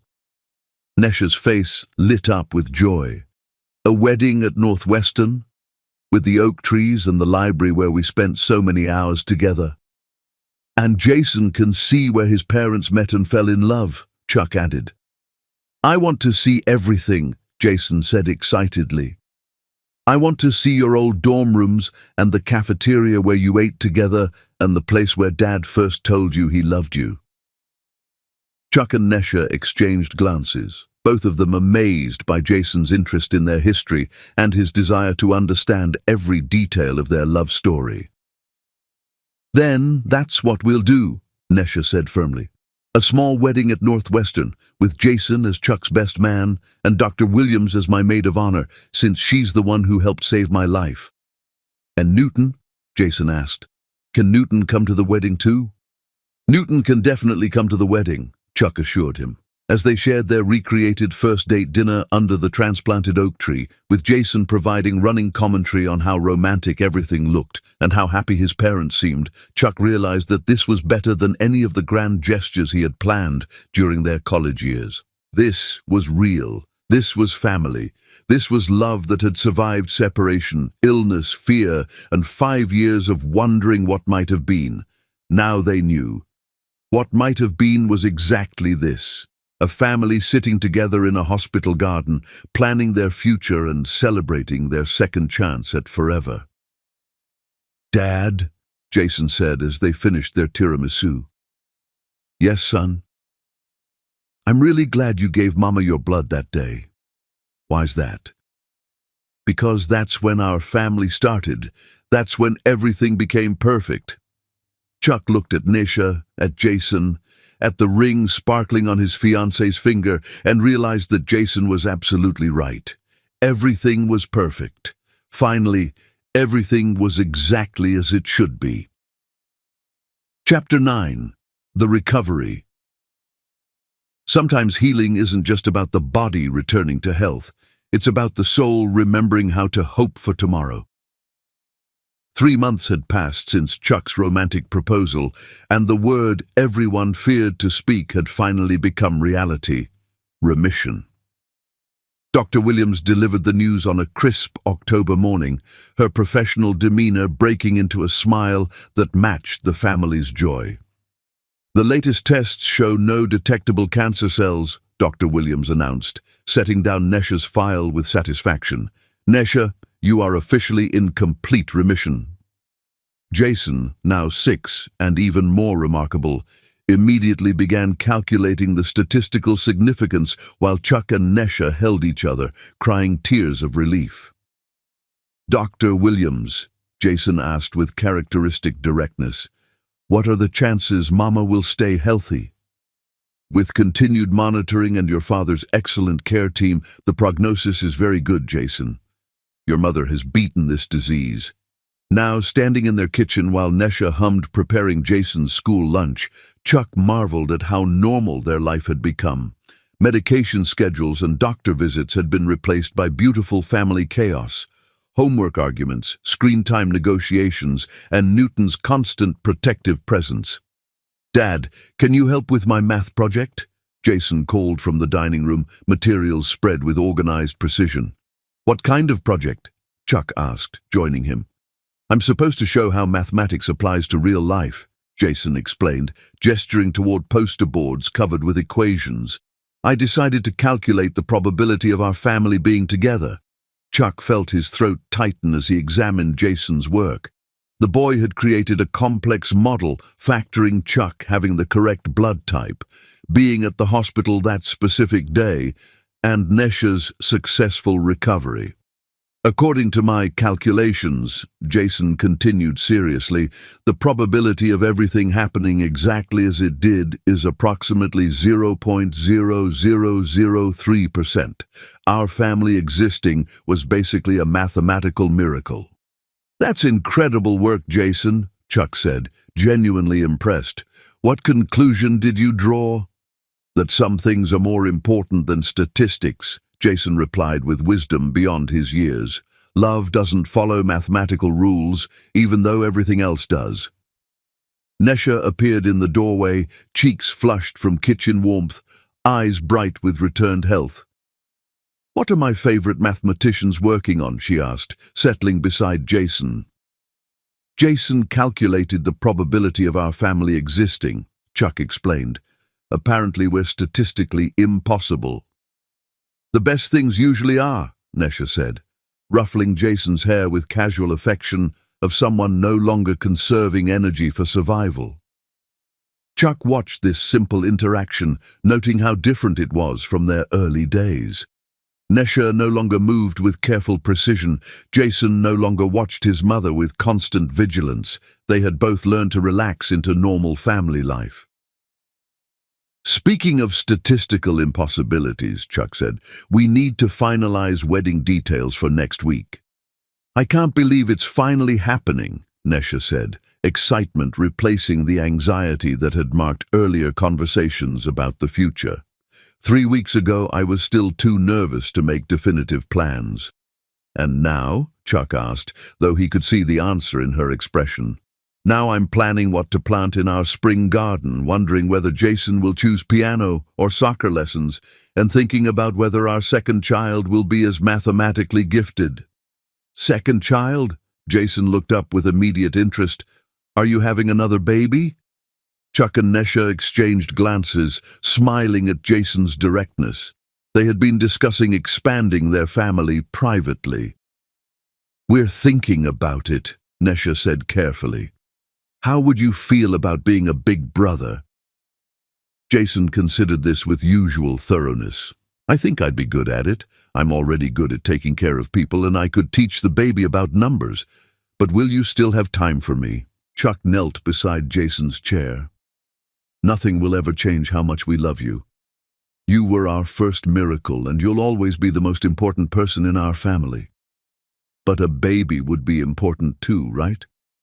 Very important, but different important, not more important. Jason nodded, accepting this explanation with trust he'd learned to place in his parents' promises. Okay, then I think we should have a baby. But maybe wait until after the wedding so you can focus on getting married properly. Chuck and Nesha burst into laughter at Jason's practical family planning approach. That sounds like sensible advice, Nesha agreed. Wedding first, then baby planning. Good. Now can you help me finish my project? I want to add a section about the probability of our family getting even bigger. As Chuck helped Jason work through statistical complexities of sibling addition, he reflected on how their lives had changed since that hospital day. Jason had grown not just physically, but in confidence, his intelligence now supported by security of knowing his family was stable. The boy still excelled academically, but had also learned to play, to be silly, to act his age. More importantly, Jason had learned to trust that adults would handle serious responsibilities, freeing him to focus on 6-year-old concerns. Whether Newton preferred tennis balls or rope toys, which superhero was strongest, and why homework existed when he already understood everything. "Dad," Jason said, interrupting Chuck's thoughts, "Mrs. Patterson says I might skip a grade next year. What do you think?" Chuck considered carefully. Jason's teacher had discussed this possibility for weeks, noting the boy worked several grade levels ahead in every subject. "What do you think, Jason? Would you want to skip ahead?" "I don't know. The work would be more interesting, but I like my friends. And if I skip too many grades, I might graduate high school really young, then what?" Chuck was struck by Jason's mature consideration of long-term implications. Most children would focus on immediate excitement, but Jason was thinking about social and practical consequences. What if we found ways to give you more challenging work without skipping grades? Advanced tutoring, or maybe university programs where you could take math classes with older students. Jason's face lit up. "Really? I could take real university classes, if that's what you want, and if you're academically ready." "That sounds perfect. Then I could stay with my friends but still learn new things." Nesha smiled at Chuck, both pleased with their son's balanced approach to his exceptional abilities. "Speaking of university," Nesha said, "have you heard back from Northwestern about the chapel?" "Everything's confirmed. Chapel reserved for Saturday afternoon, reception in the faculty garden where we studied. Photographer meeting us at library steps for pictures where we fell in love." "This will be the most romantic wedding ever," Jason declared with authority of someone closely monitoring the planning. "And Newton will look handsome in his bow tie." Chuck had initially been skeptical about Jason's insistence that Newton participate, but had been won over by his son's argument that the dog was as much family as anyone. "Have you finished your best man speech?" Nesha asked Jason teasingly. "Yes. Do you want to hear it?" "I want to be surprised at the wedding," Chuck said quickly, knowing Jason's speech would likely reduce him to happy tears. "Okay. But I think you'll really like it. I talked about mathematical miracles and how love is the most important equation." Chuck felt his eyes getting misty just from Jason's description. This remarkable child had not only accepted Chuck as his father, but had embraced bringing their family together. The phone rang, interrupting their planning. Chuck answered to find Dr. Williams calling.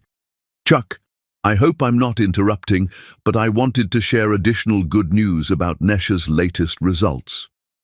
"What kind of good news?" Chuck asked, gesturing for Nesha to join him. "The genetic markers we've been monitoring show Nesha's recovery is even more complete than initially thought. Her immune system has developed robust response that suggests excellent long-term prognosis." Chuck felt relief wash over him, even though he hadn't realized he was still carrying worry. "What does that mean practically?" "Nesha can live completely normally. No restrictions on travel, physical activity, or future pregnancies if you decide to expand your family." Chuck looked at Nesha, seeing tears of joy as she listened. "Dr. Williams, I don't know how to thank you. Seeing patients like Nesha recover completely is all the thanks I need. Enjoy your wedding, Chuck. You've all earned your happy ending." After hanging up, the three of them stood in their kitchen, absorbing the magnitude of what they'd learned. Nesha was completely healthy. Their future was no longer shadowed by illness returning. "Mama," Jason said softly, "does this mean you're never going to be sick again?" It means I'm going to be healthy for a very long time, sweetheart, long enough to see you grow up, go to college, maybe get married someday. Jason threw his arms around both parents with exuberance of someone who understood this news meant his family was truly safe. "This is the best day ever," Jason declared. "Even better than meeting Dad, because now I know we'll be together forever." Chuck held his fiancée and son close, feeling fear and uncertainty finally lift completely. They had survived separation, illness, and years of loneliness. They had found each other again, built a family, and created love strong enough to overcome every obstacle. Now they were going to have their wedding, their future, and the lifetime together they had always been meant to share. "Forever and ever," Chuck agreed, knowing that for the first time since that restaurant night 7 years ago, he could make that promise without reservations. Their mathematical miracle was complete. Chapter 10. Forever Begins. Love stories don't end with happily ever after. They begin there, in the quiet moments when two hearts choose each other again and again, day after ordinary day.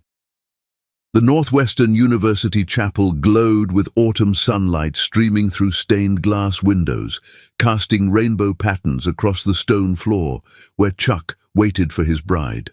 6 months ago, he had been a successful but lonely businessman. Today, he was about to become a husband and officially embrace the fatherhood he had always been meant to claim.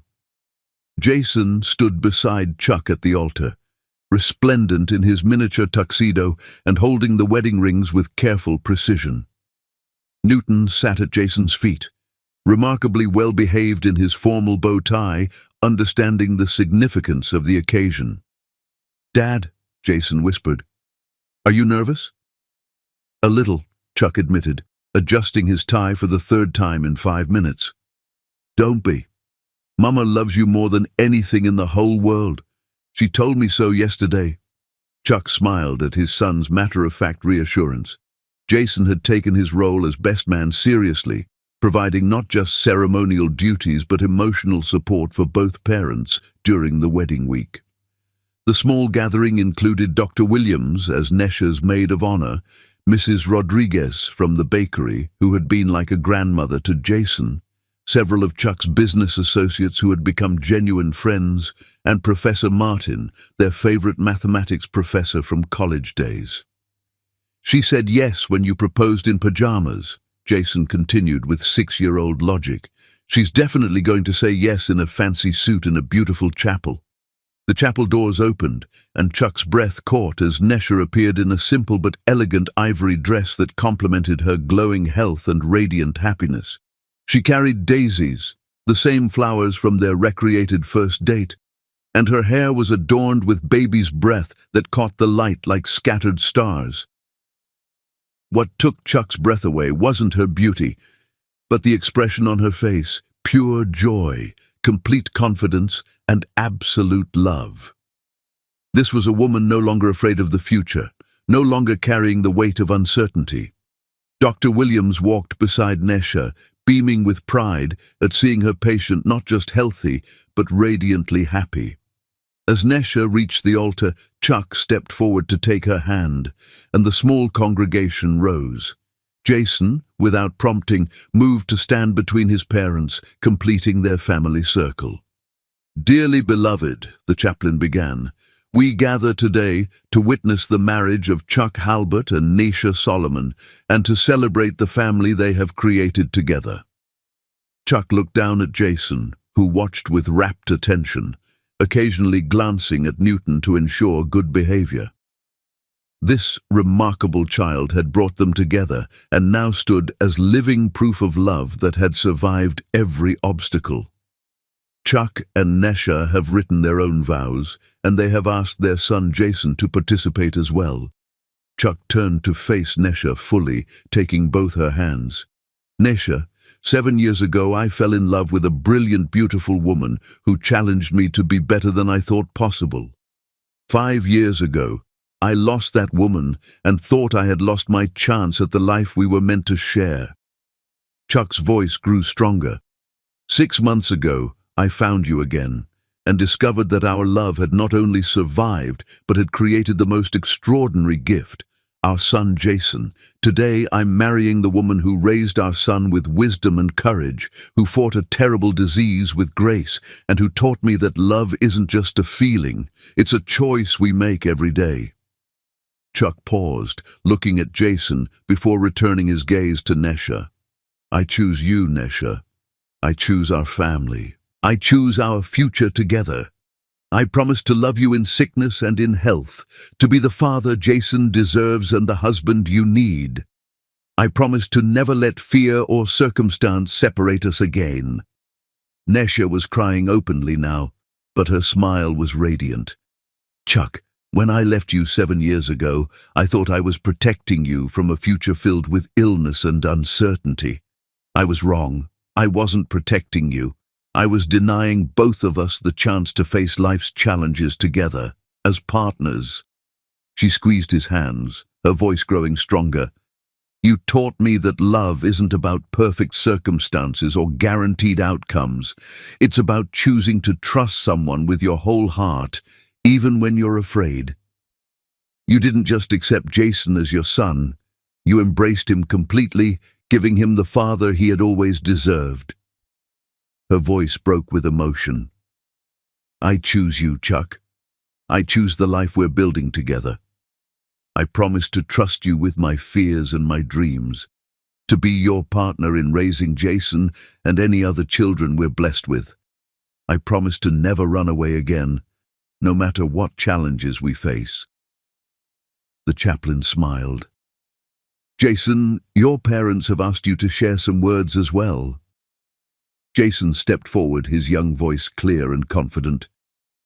Mom and Dad, I calculated the mathematical probability of our family being together, and it's basically impossible. But love doesn't follow math rules, even though everything else does. The congregation chuckled at Jason's unique perspective, while Chuck and Nesha exchanged amazed glances. Dad, you saved Mom's life with your blood, but you saved my life by being my father. You taught me that being smart is good, but being kind is better. Mom, you're the bravest person I know. You taught me that being afraid is okay, as long as you don't let fear stop you from doing what's right.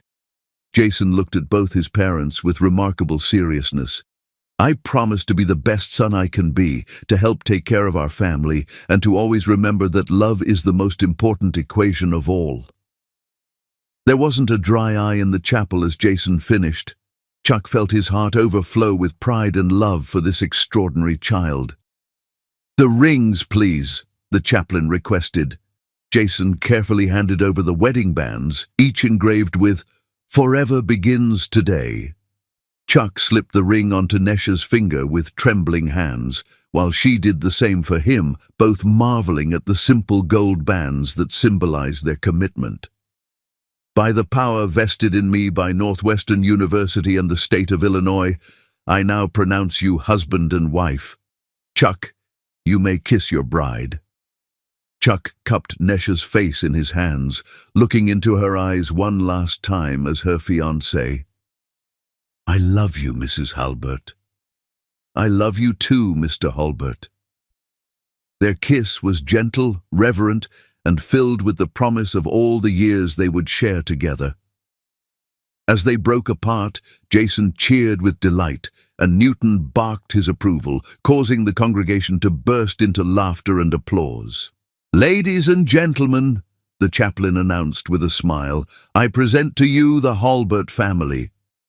The reception in the faculty garden was exactly what Chuck and Nesha had envisioned, intimate, joyful, and filled with people who had supported their journey. The same oak trees where they had studied as college students provided shade for tables decorated with simple daisies. Jason had appointed himself unofficial host, moving between tables to ensure everyone knew their reunion story.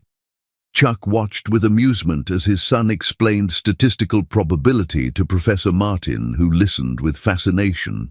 He's going to be quite the mathematician someday, Professor Martin told Chuck.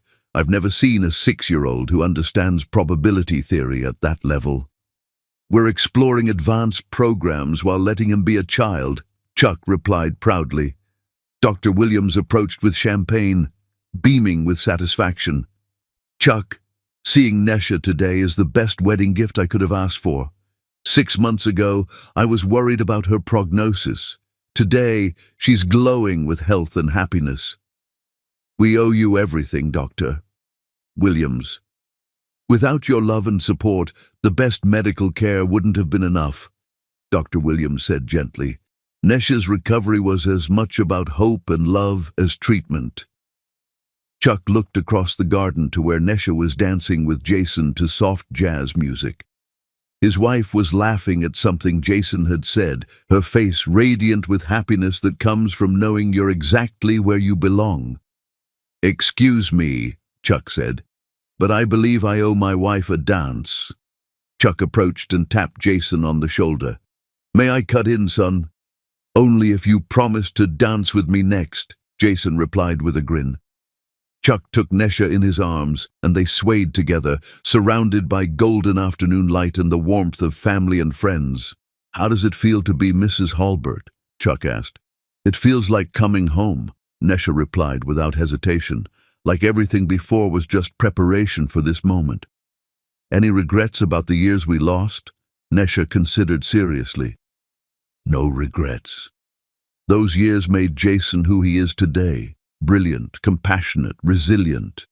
They made me appreciate health and happiness in ways I never could have before. And they made you successful enough to give our family every advantage. So you think everything happened exactly as it was supposed to?" "I think we found our way back to each other when we were ready to build the life we were always meant to have." As the song ended, Jason appeared, ready to claim his promised dance. Chuck watched as Nesha swept their son around the dance floor, both laughing with pure joy. Newton trotted alongside them, his bow tie slightly askew, but his tail wagging with happiness. As evening approached, Chuck found himself collecting moments like treasures. Jason's serious expression cutting wedding cake for Newton. Nesha's laughter as Professor Martin told college stories, Dr. Williams wiping away tears during Jason's impromptu speech about mathematical miracles. The sun was setting when the party began to wind down. Jason had fallen asleep in Chuck's arms, exhausted but unwilling to miss a moment.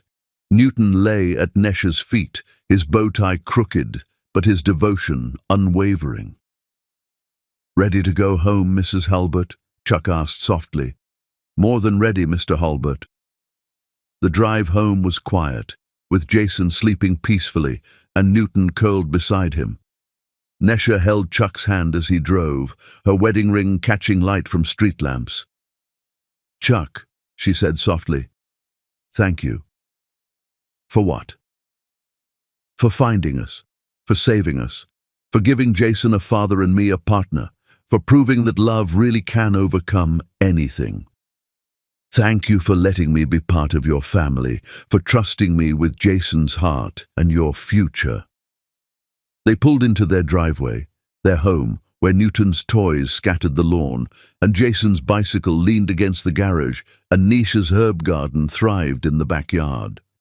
Chuck carried sleeping Jason inside, while Nesha followed with Newton, both moving with quiet efficiency of parents who had learned to work as a team. They tucked Jason into bed, carefully removing his tuxedo and leaving him peaceful in sleep. "Sweet dreams, my brilliant boy," Nesha whispered, kissing Jason's forehead. "Sleep well, son," Chuck added, adjusting blankets around their sleeping child. In their own bedroom, they helped each other out of wedding attire with tenderness of people who knew they had the rest of their lives to love each other. "I can't believe we're actually married," Nesha said, hanging her dress carefully beside Chuck's tuxedo. "I can't believe I almost lost you forever." "But you didn't. We found our way back to each other, and now we have everything we ever dreamed of." Chuck pulled Nesha close, marveling at how perfectly she fit in his arms.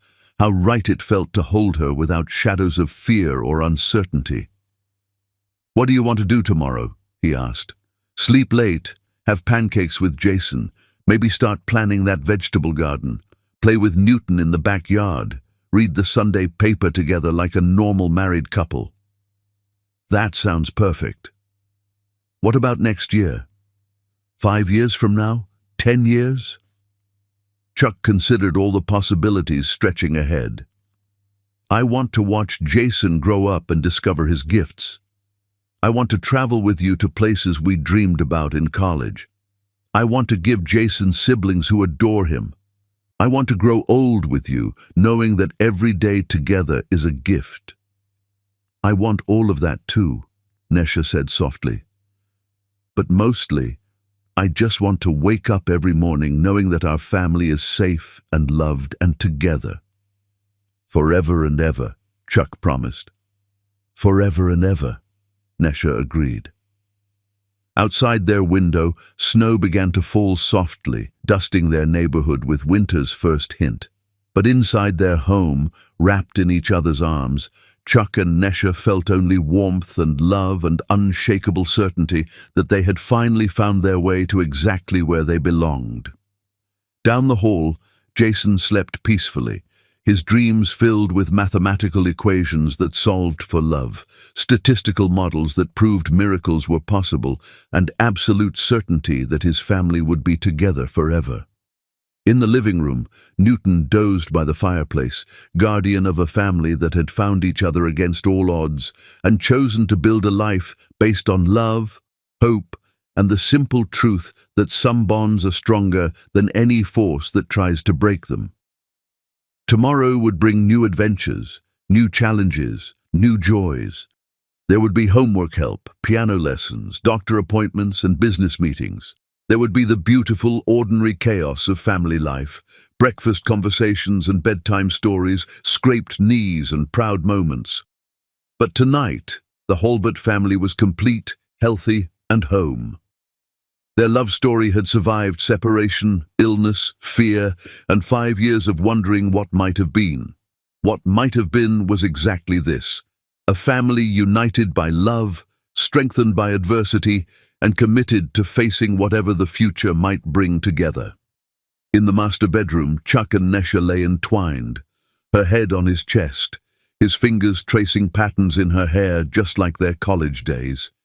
But this time was different. No secrets, no fear of tomorrow, no uncertainty about their future. "Do you hear that?" Nesha whispered. Chuck listened. From Jason's room came soft sounds of the boy talking to Newton, probably explaining mathematical concepts. From outside, gentle whisper of snow falling. From within their hearts, steady rhythm of contentment. "I hear home," Chuck said softly. "I hear our family." "I love the sound of our family," Nesha agreed. Jason's voice drifted to them. "Newton, did you know that the probability of finding your family when you thought you'd lost them forever is actually much higher than most people think? Dad taught me that love doesn't follow regular math rules. It follows miracle math." Chuck and Nesha smiled in the darkness. "Miracle math," Chuck repeated softly. "I like that." "That's what we are," Nesha said. "A family that exists because of miracle math." As they drifted off to sleep, Chuck thought about the journey that had brought them here. 6 months ago, he had been a man who had everything money could buy, but nothing money couldn't replace. Tonight, he was the richest man in the world, not because of his bank account, but because of the woman sleeping in his arms and the brilliant, loving boy dreaming down the hall. Love had found a way. Love always found a way. Forever had finally begun.